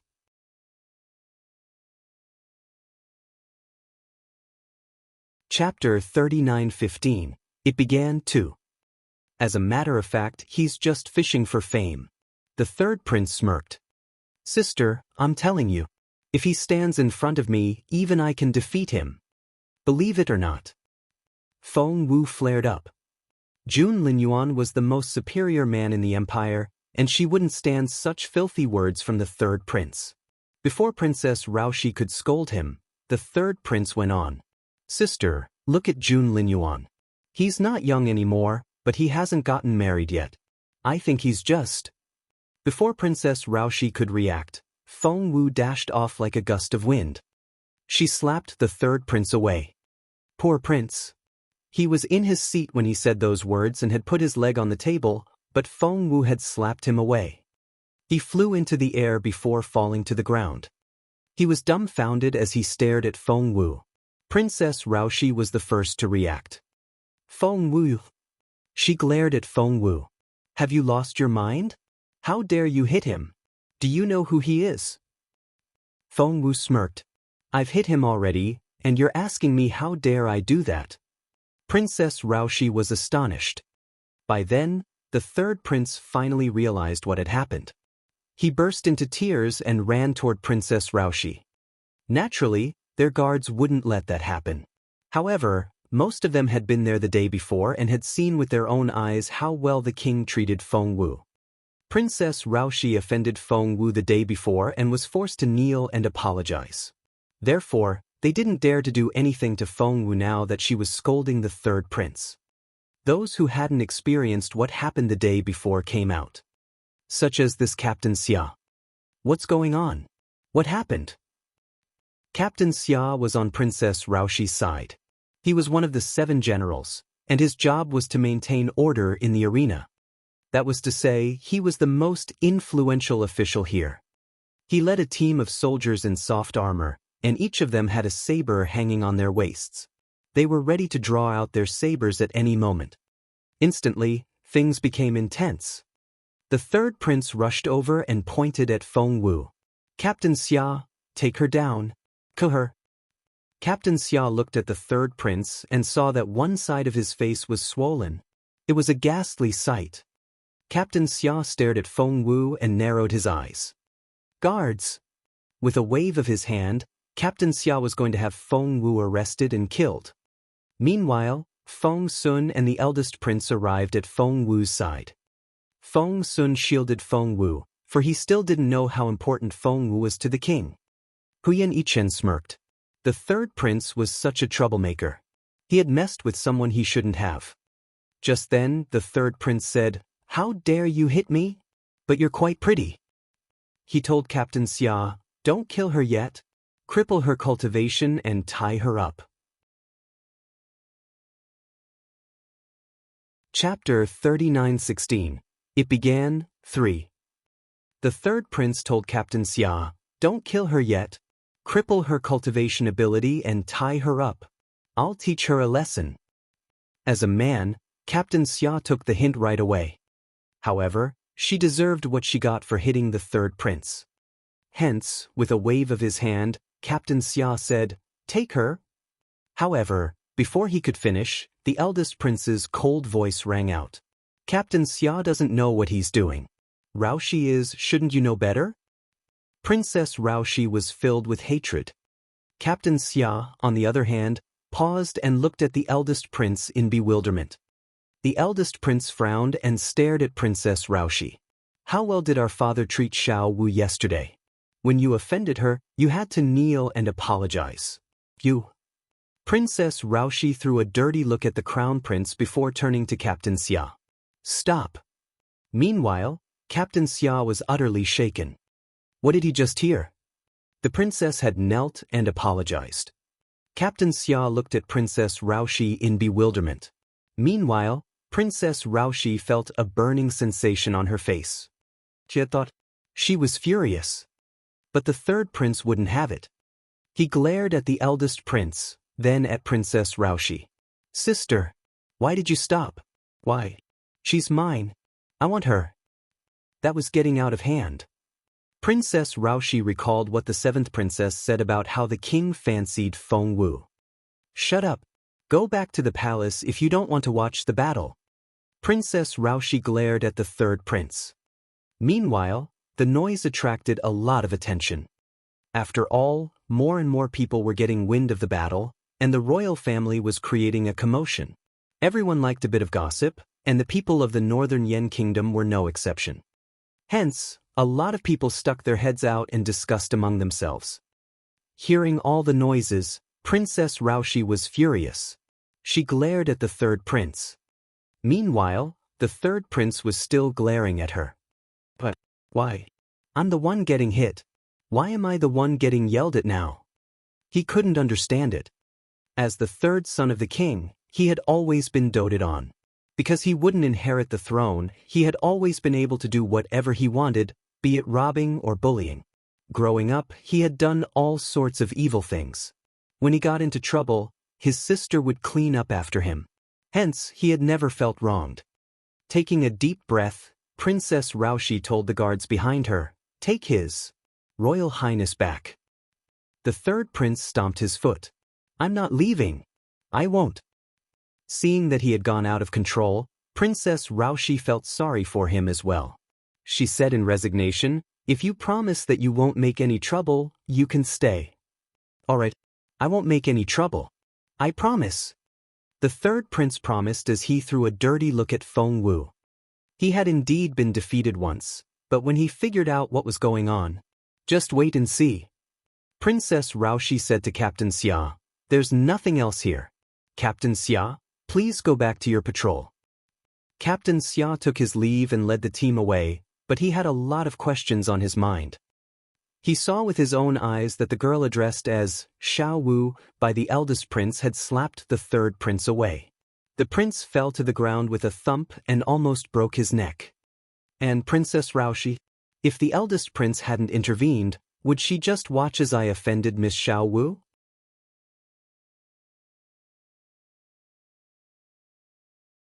Chapter 39:17. It began for. Even the princess revered the girl called Xiao Wu, but she had let the captain offend the girl instead. At that thought, Captain Xia, who had been loyal to Princess Raushi, felt even more disappointed. On the other hand, the crown prince was a nice guy. He thought to himself. Meanwhile, Princess Raushi turned from Captain Xia to Feng Wu. "Are you satisfied now?" Feng Wu didn't even look at Princess Raushi. She only stared at the third prince. The third prince glared at Feng Wu as well. However, he was soon defeated by Feng Wu's cold gaze and was a little scared. He took a step back and almost hid behind Princess Raushi. Feng Wu stared at him. "Apologize." "Apologize for what?" Princess Raushi glared at Feng Wu. Feng Wu smirked. "If he doesn't apologize, fine. I'll keep slapping him." What a statement. Princess Raushi was the one who had been so arrogant before. She gritted her teeth and glared at Feng Wu. However, Feng Wu wouldn't give in. She stared at the third prince and said, "Apologize." The third prince gritted his teeth. "What if I don't?" Feng Wu said, "I'll hit you then." Their conversation might sound childish, like a quarrel between two kids, but no one dared to take it lightly because one was Feng Wu, the emperor's favorite, and the other was the third prince of the kingdom. Even Gui Tsulai couldn't help but glance at Feng Wu. He recognized Feng Wu. Wasn't she the beautiful girl who stood next to the patriarch? Had someone picked on her now? Gui Tsulai narrowed his eyes and wondered if he should help her. Meanwhile, Princess Raushi could sense all the eyes on her. She gritted her teeth and stared at Feng Wu. "That's enough." Feng Wu shook her head. "It won't end until he apologizes." Princess Raushi warned Feng Wu in a low voice.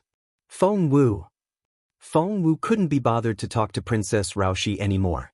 She only stared at the third prince and said, "If you don't want to apologize, I'll beat you until you do." After that, Feng Wu grabbed the third prince by his collar and picked him up. Everyone was watching. Princess Raushi was angry and anxious. She was angry at Feng Wu for being so aggressive, and she was worried that she would lose all her authority. Shocked by Feng Wu's intimidating tone, the third prince panicked a little as well.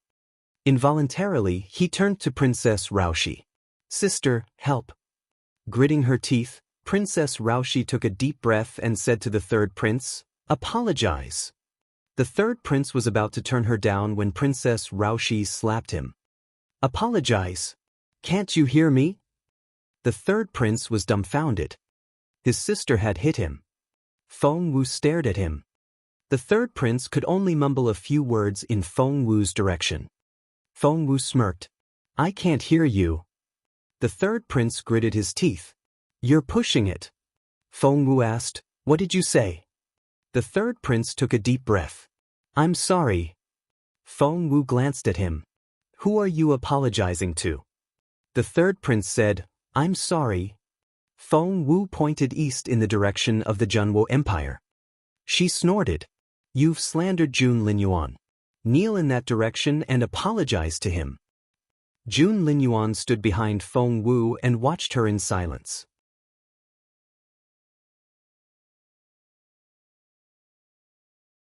Chapter 39:18. It began, 5. The third prince was furious. As the third prince, he had never been humiliated like this before. All he did was talk about Jun Linyuan. He had scolded, beaten, and killed a lot of people. But now he was being forced to... No! Although the third prince was screaming in his head when he saw that his sister wouldn't help him and that Feng Wu was going to hit him at any moment, he had no choice but to sway a little. He then looked back at his sister with much difficulty. Princess Raoshi nodded at him. The third prince was really in tears. Under pressure, he had to kneel to the east and apologize according to Feng Wu's instructions. I'm sorry. I shouldn't have said bad things about Jun Linyuan. The third prince burst into tears. Princess Raoshi threw a dirty look at Feng Wu. Are you satisfied now? Feng Wu glanced at the third prince. Say it again, and I'll beat you up every time I see you. After that, Feng Wu raised her hand. Frightened, the third prince hid behind Princess Raoshi. Sit down. Feng Wu was about to lead Feng Sun back to their seats, but she froze when she turned around. She saw someone. Someone who would show up in her dreams all the time and pick on her all the time. Feng Wu stared at the familiar face in bewilderment. He was tall, handsome, and extraordinary. He was the most talented teenager in the empire. He stared at her with his brooding black eyes. Feng Wu could feel her heart thumping. After a long parting, she wanted to ask softly, I hope you're all right. How's your injury? However, those words were stuck in her throat, and she couldn't utter a word. Jun Linyuan kept his unblinking gaze on Feng Wu, and there was a greedy look in his eyes. His girl was all right. Just then, Princess Raoshi realized something. His Royal Highness! She cried out. That immediately interrupted the intimate atmosphere. The frozen world seemed to start moving again. In her excitement, Princess Raoshi failed to notice the interaction between Feng Wu and Jun Linyuan. Lifting her skirt, she quickly walked up to Jun Linyuan and greeted him with a bow. Your Royal Highness.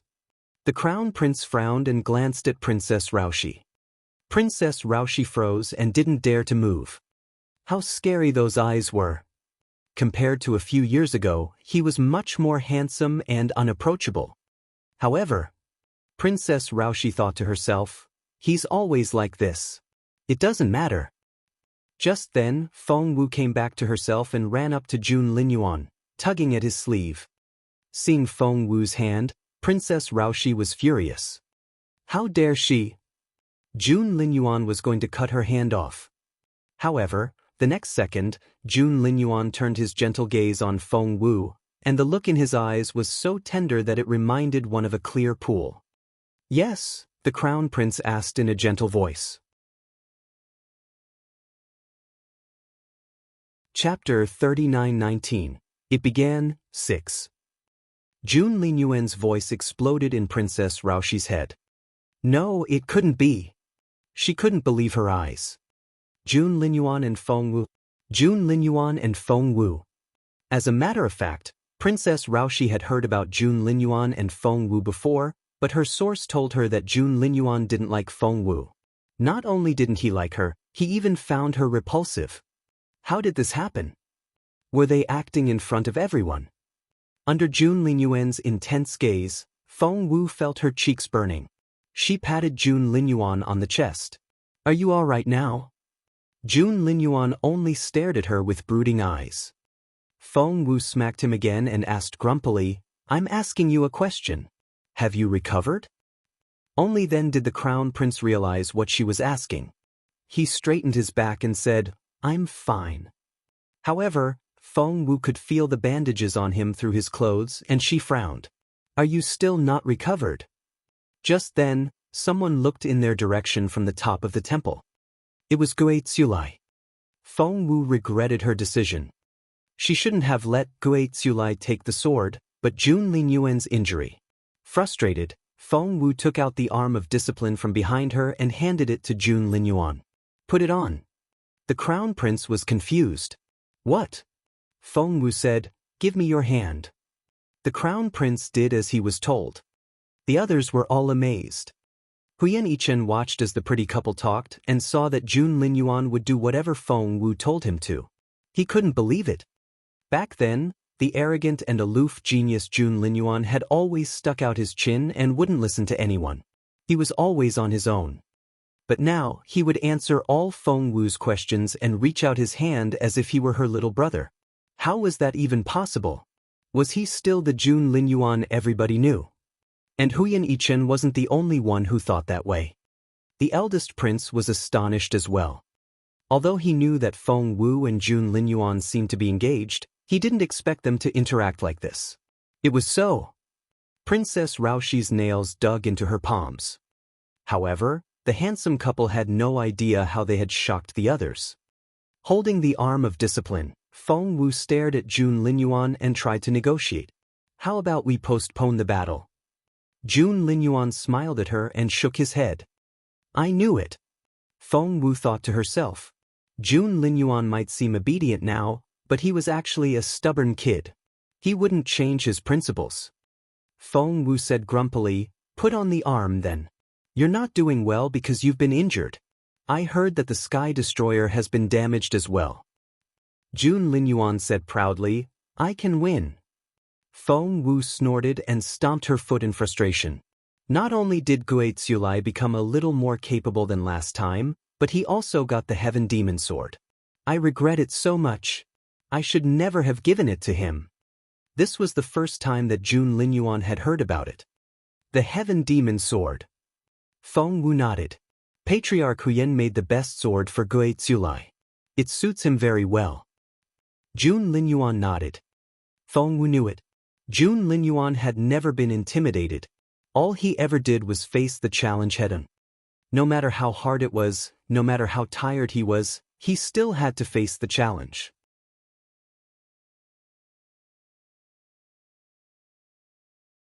Chapter 39-20, The Duel 1. Feng Wu watched as Jun Linyuan rose to the sky. Jun Linyuan wore a black robe with the lower hems flapping in the wind. He looked as handsome as a god. Just then, a pair of venomous eyes stared at Feng Wu. The gaze was so cold that Feng Wu thought she was going to have goosebumps. Feng Wu turned around and wasn't surprised to see the furious look in Princess Raoshi's eyes. You!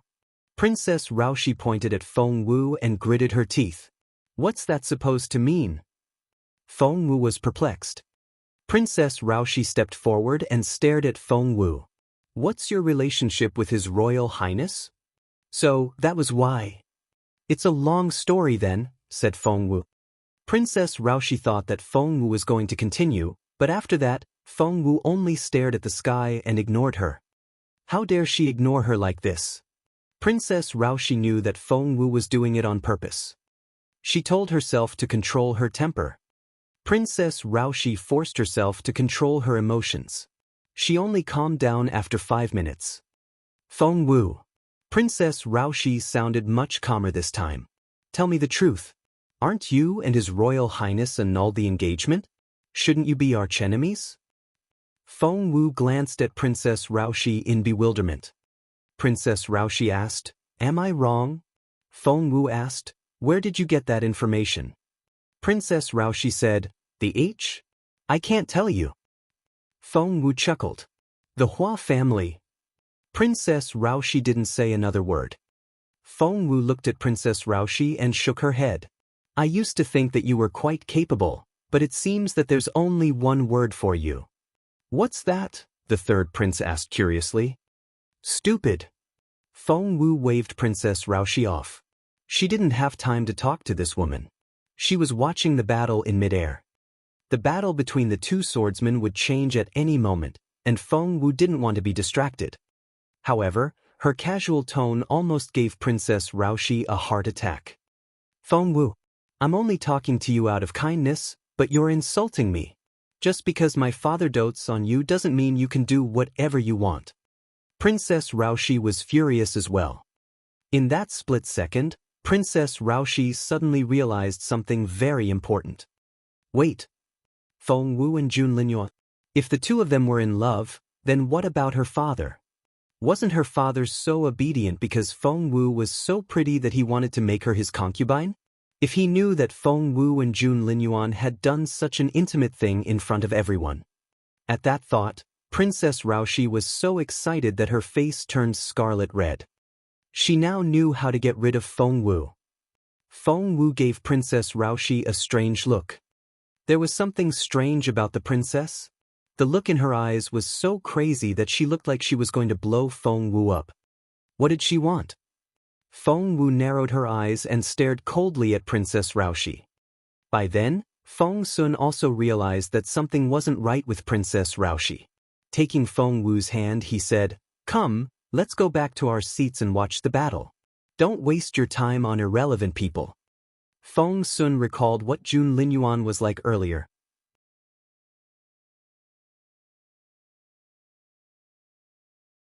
Chapter 39-21, The Duel, 2. Jun Linyuan used to be covered in blood. Feng Sun had no idea what would happen now that Guizulai had become even more capable and had enhanced his equipment. As a matter of fact, Feng Sun was worried sick. Feng Wu nodded at Feng Sun and went back to her seat, although she wondered what Princess Raoshi was up to. However, Feng Wu soon forgot about it and focused on the battle above. Princess Raoshi stared at Feng Wu for a few seconds before looking away. She then whispered something in the third prince's ear. The third prince was reluctant at first. "I'm watching the battle." However, Princess Raoshi whispered something in the third prince's ear again. In the end, she told him, "If you can do this, Feng Wu's reputation will be ruined and the humiliation you've suffered." The third prince's eyes lit up. "All right, I'm on it." The third prince ran as fast as he could, heading for the palace. Meanwhile, Princess Raoshi threw a dirty look at Feng Wu. "Just wait and see." Up in the sky, the battle between Jun Linyuan and Guizulai was fierce. The blade glinted. The sword intent swept across the air, and the shockwave seemed to create tidal waves. Their swords were like swimming dragons. It was a world of swords. "Oh God!" Just then Feng Wu cried out. Feng Wu wasn't the only one. Many people cried out in surprise as well, for one of the two men had been stabbed. Jun Linyuan wore a black robe, while Guizulai wore a straw hat and linen clothes. Guizulai was aiming at Jun Linyuan. Jun Linyuan dodged to the side, but the blade slid across his stomach. A drop of blood fell to the ground. Feng Wu rose to her feet, looking even more anxious. Feng Sun was equally anxious. "I told you already. He's injured." Judging by the current situation, Jun Linyuan was at a disadvantage, while Guizulai was winning. Guizulai's strike was aimed at Boss Jun's wound. Feng Sun turned to Feng Wu. Feng Wu frowned. "Isn't it on his chest?" Didn't she hit the bandage on Jun Linyuan's chest when she punched him? However, Feng Sun said with a long face, "His chest is indeed injured, but the bigger one is on his abdomen. It's been cut all the way from his left armpit to his lower right abdomen. It's such a long gash." Feng Wu stared at Feng Sun. Feng Sun nodded. Feng Wu took a deep breath. Seeing how unperturbed Guizulai was, Feng Wu wanted to snap his sword in half. What Feng Wu didn't know was, Thu weren't the NLV ones watching. The Dongsang Kingdom. Night Owl sat on a chair with a pale face and coughed violently. There was a giant curtain of water in front of him, through which Night Owl could see everything that was going on in the battle. Mr. Sakia sat on Night Owl's right. On the left was the capable guard that the king of Dongsan had just given Night Owl. The man was known as Shao, and he was probably second only to Jun Linyuan in his capability. Night Owl had been staring at Jun Linyuan ever since the battle started, wishing that he could cut Jun Linyuan into pieces and skin him alive. Because he had lost the battle against Jun Linyuan. He hadn't lost to Jun Linyuan but to that teenage girl who came out of nowhere.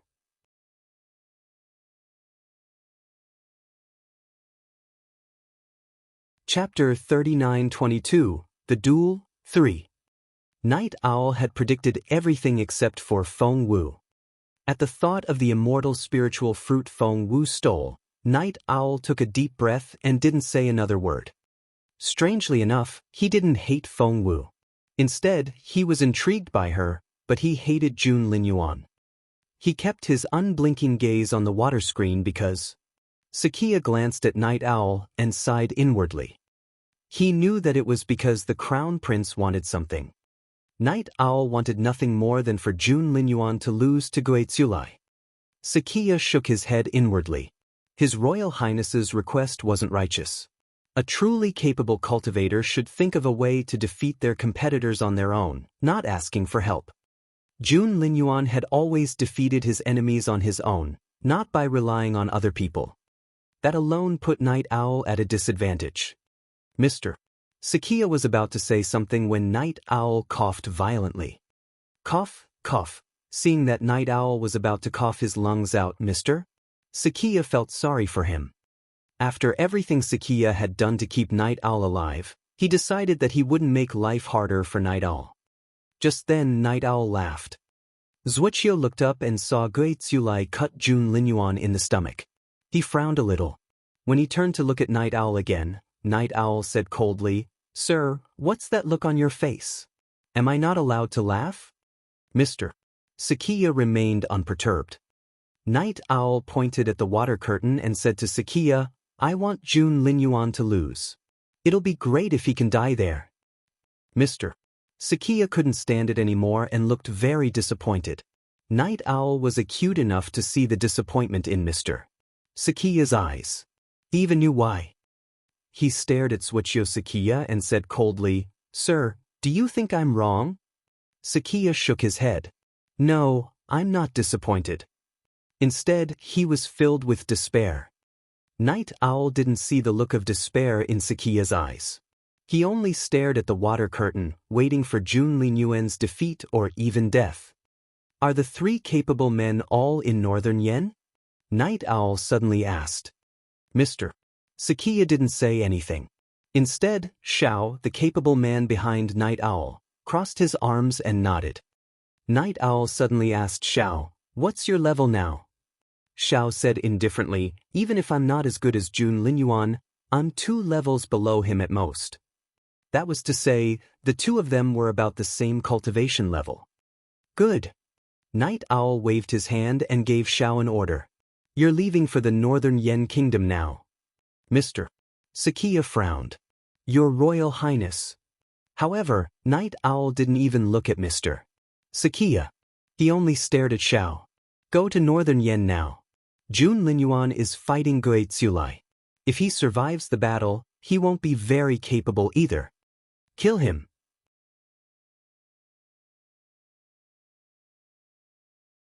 Chapter 39-23, The Duel 4. Xiao cupped his fists. "Yes." Night Owl grinned. "Remember, let him die in the Northern Yen Kingdom." Xiao left after cupping fists. Meanwhile, Mr. Sakia frowned at Night Owl. Night Owl gave Mr. Sakia a sidelong glance. "What, do you think I'm despicable?" Mr. Sakia shook his head. He was only confused. 3 top cultivators of the same level are already waiting to take their revenge on Jun Linyuan. "Your Royal Highness, why was he so unconfident?" "Just in case." Night Owl said without hesitation. "Not only is Jun Linyuan capable, but you also know how lucky he is. What if he narrowly escaped death again? I'm sure you know that if Jun Linyuan dies, the Dongsang Kingdom will rule the world. We must kill him at all costs." Mr. Sakia suddenly asked, "Has it never occurred to your Royal Highness that you should defeat him on your own?" Night Owl chuckled.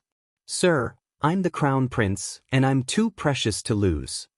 Sakia thought, Jun Linyuan is the Crown Prince as well, and he's all about self-improvement.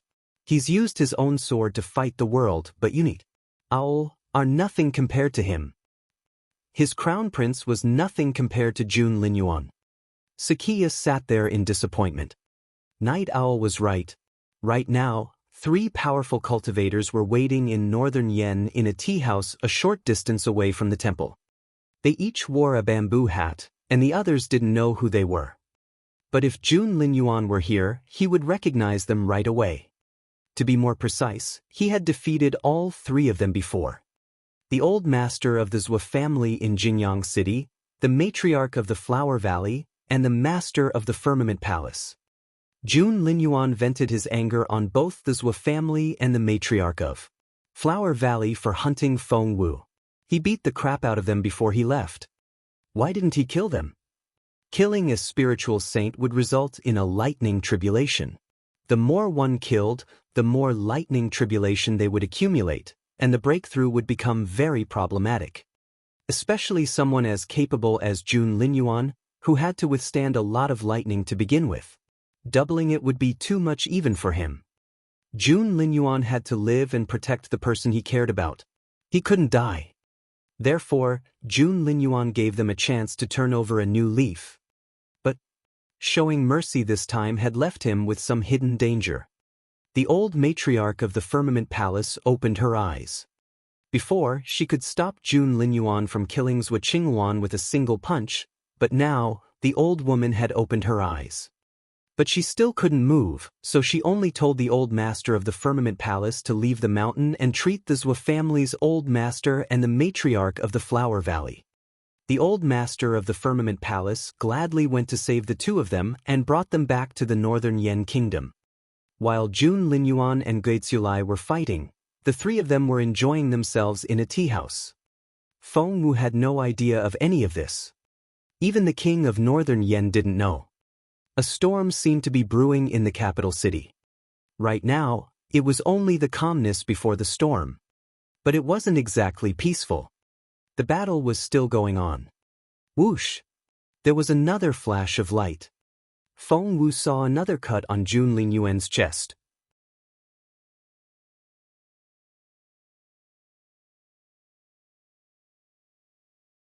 Chapter 39-24, The Duel, 5.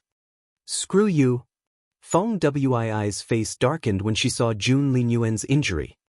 Jun Linyuan had been losing ground since the battle started, and he had been injured twice. Feng Wu felt so sorry for him. However, the discussion only made her angrier. Behind her were the people of northern Yen. They were discussing among themselves. Wait, is that Jun Linyuan? The crown prince? The most powerful man? I think he's just the most powerful man in the Junwu Empire. He's not like that in the northern Yen kingdom. That's right. The most powerful man in northern Yen is Guizulai, the swordsman. And there's the patriarch. I heard that he gave Guizulai a new sword, Heaven Demon. From now on, he'll be known as Guizulai, the Heaven Demon swordsman. So many people have been praising Jun Linyuan, and here I was, wondering how capable Jun Linyuan would be. As it turned out, he's still going to lose. That's right. Northern Yen is the most powerful force on this continent, and the Junwu Empire is nothing. We're superior to them. Feng Wu was angry and worried. She was angry because Jun Linyuan had to fight when he was still injured while Guizulai had upgraded his equipment. To make it worse, she had given the sword to Guizulai. She was worried that Jun Linyuan's injury would get worse. All of a sudden, 9 streaks of sword energy shot out at Jun Linyuan. 8 of them are fake, and only 1 of them is real. Feng Wu heard a voice. Feng Wu was confused. It wasn't Feng Sun. Turning her head, she saw that someone else had joined her. No, it wasn't a human being, but an eagle. The giant eagle. The patriarch's giant eagle. Feng Wu was elated. That was right. She still had her 6th senior brother. If things got worse, she could always ask him to stop the unfair battle. Did you just say that 8 of them are fake and 1 is real? Feng Wu looked at the eagle in bewilderment. The giant eagle sat there like a human being, and it had deliberately adjusted its size. Therefore, many people who had been watching the battle didn't notice the eagle next to Feng Wu. Staring at the battle in the sky, the giant eagle narrowed its eyes as if it was thinking about something. It's a unique swordplay. If that kid can find out which is the real one, he'll be able to turn things around. The giant eagle had never been so serious. Feng Wu looked up in a hurry. The 9 streaks of dragon-like sword energy each had a different color, and they looked like 9 dragons. Which one was real? You won't recognize it, the giant eagle said unhurriedly. Feng Wu was so frustrated that she couldn't recognize it, for she wasn't capable enough yet. If that was the case, why would the silly bird tell her? Just then, Feng Wu heard a voice in her head. The green one. Wait. Feng Wu recognized the voice as Little Phoenix's. She was the only one who could hear it. Green. Feng Wu repeated in bewilderment. As a matter of fact, she was asking Little Phoenix, but the giant eagle didn't know that. You can tell? The giant eagle stared at Feng Wu. Feng Wu didn't know what to say. She reacted quickly and stared at the giant eagle. How do you know that? The eagle glanced at Feng Wu and said proudly, Of course I do. I know everything.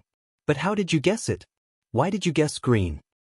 Feng Wu didn't have time to talk about it. Instead, she focused on the sky. The eagle wouldn't let go of Feng Wu. How did you know that? Feng Wu looked up at the sky and asked the eagle, Then how did you know? The eagle said, Of course I know. Great Sulai didn't understand the sword intent himself and had been walking back and forth outside our tower for months. He almost pulled his hair off, but my master explained it to him. I was there. How do you think I knew? Seeing that Feng Wu was going to shout, the giant eagle stopped her. Stop it. It's not fair. Feng Wu said angrily, Giving Gishulai the Heaven Demon Sword was the most unfair thing. Why can't I tell Jun Linyuan? No, you can't. The eagle wrapped its wings around Feng Wu. Feng Wu said, I'm going to tell Six's senior brother that you've been bullying me. The eagle panicked. Hey, don't do that. I'll let go of you, all right? But you can't tell on me. The eagle thought, I guess I can't help Great Sulai anymore. After all, Feng Wu had the patriarch behind her. Feng Wu grunted. When she crawled out from under the wings and looked up at the sky, she saw. Wait a minute. Feng Wu was surprised, and so was the giant eagle. Because by then, the 8 sword images were gone, and all that was left was the green sword energy. The green sword flew toward Jun Linyuan like a giant dragon, and Jun Linyuan grabbed it. Right now, he looked like a sovereign lord, so powerful that it was an unmatched visual impact. The eagle turned to look at Feng Wu and stammered in surprise. He guessed it, didn't he? Feng Wu gloated. No, he didn't. Jun Linyuan is the smartest person. Just live with it. The eagle said, I don't believe you. He must have guessed it. Feng Wu gloated. Even if that's the case, it's only because he's unbelievably lucky. Luck is a part of one's capability. What are you going to do about it? The eagle said, You're on his side. Feng Wu said, That's right. I'm on his side. What are you going to do? The eagle was furious. What was there to be proud of? He was just a teenager who had almost been defeated by Gui Tsulai. What was there to be proud of? The eagle scratched its head. Gui Tsulai seemed to be quite a capable cultivator. It couldn't defeat him when he was 20. The bird stopped thinking about it. While the eagle was watching the battle in the sky and saw the tens of thousands of sword energies shooting out like erupting volcanoes, it shuddered all of a sudden, and countless sword intents appeared in its head. It seemed that it was going to break its bottleneck. Shit! Little Phoenix cried out in Feng Wu's ear. Feng Wu asked, What's wrong? What's wrong? Little Phoenix pointed at the eagle with a long face. It's going to make a breakthrough in advance, and it'll be stronger than me again. It'll be able to pick on me again. Gosh, that's so frustrating. Feng Wu looked at the giant eagle in surprise. The bird indeed looked like it was having an epiphany. Little Phoenix's wailing voice rang out in Feng Wu's ears again. We magical beasts aren't like you humans. You need an epiphany to make a breakthrough. It's already very difficult for magical beasts to gain intelligence, but an epiphany is as difficult as ascending to heaven. Therefore, we usually don't need an epiphany during breakthroughs. But if you have an epiphany, your cultivation level will rise by a lot more than 1 or 2 levels. Little Phoenix cried. It's having an epiphany now. It's having an epiphany. Feng Wu gave Little Phoenix a sympathetic look, then looked at the eagle. Feng Wu noticed that the apron she made for the eagle in her spare time was hanging on its back, and the pocket was stuffed with nuts, sweets, and snacks. This bird, it's just here to enjoy the show, Feng Wu said in resignation. How many breakthroughs can it make? That was what Little Phoenix cared about the most. If the eagle only made 1 or 2 breakthroughs, Little Phoenix might be able to catch up with it. However, if it made too many breakthroughs, Little Phoenix still remembered how the eagle had stopped it when it tried to enter the tower. It was so frustrating. Feng Wu looked at Little Phoenix and shook her head, indicating that she didn't know either. Meanwhile, things had turned around in midair. When Jun Linyuan exerted his full power, Gui Tsulai began to lose ground. Feng Wu almost jumped to her feet. Jun Linyuan held back because he wanted to see how capable Gui Tsulai was. Feng Wu turned to the eldest prince. He's exerting his full power now. The eldest prince's face was a little pale. He had never thought that Jun Linyuan would win. How could he possibly win? Who is Gui Tsulai? Gui Tsulai was born a genius. When he was little, the patriarch taught him how to use a sword. He started challenging masters of various sects when he was 10 and became a spiritual saint when he was 20. From then on, he was invincible. He had even been to that legendary kingdom on the other side of the East Sea and had come back safe and sound. Jun Linyuan was indeed an incredible cultivator, but Gui Tsulai, who had fought so many battles and stood at the top of the world, wasn't someone Jun Linyuan could defeat. Therefore, when Jun Linyuan was at a disadvantage at first, the eldest prince couldn't understand why everyone was saying that Jun Linyuan wasn't good enough. Wasn't it obvious? There was no way he could win. But now, the eldest prince stood there in astonishment. Jun Linyuan didn't even use the arm of discipline. He was using the half-damaged Sky Destroyer that Feng Wu had mentioned. The Sky Destroyer was scarlet red in color, and wherever the sword went, blood splashed everywhere. 1 strike, 2 strikes, 3 strikes. By then, Gui Tsulai had been stabbed over a dozen times. The eldest prince couldn't sit still anymore. Rising to his feet, he clenched his fists and stared at Jun Linyuan. Meanwhile, Huyen Yichen was equally dumbfounded. It was 5 or 6 years ago when Jun Linyuan came to the northern Yen kingdom last time. Huyen Yichen believed that Jun Linyuan was a genius back then, but he wasn't as capable as he was now. He had cornered Gui Tsulai, who couldn't fight back. Huyen Yichen looked back at Feng Wu. Right now, all Feng Wu cared about was Jun Linyuan. He then recalled how he had overestimated himself and fallen in love with Feng Wu. Not only that, but he had also thrown a tantrum for hours. Huyen Yichen was so ashamed that he almost dropped to the ground. Meanwhile, someone else was equally astonished. They are tuning in to the Passion Pages YouTube channel. We're so grateful for your support, and don't forget to subscribe to join us on this incredible journey through captivating stories. Your generosity through donations truly makes a world of difference, as it's the primary source of revenue that allows me to expand and enhance this channel for you. Thank you from the bottom of my heart for being a part of this adventure.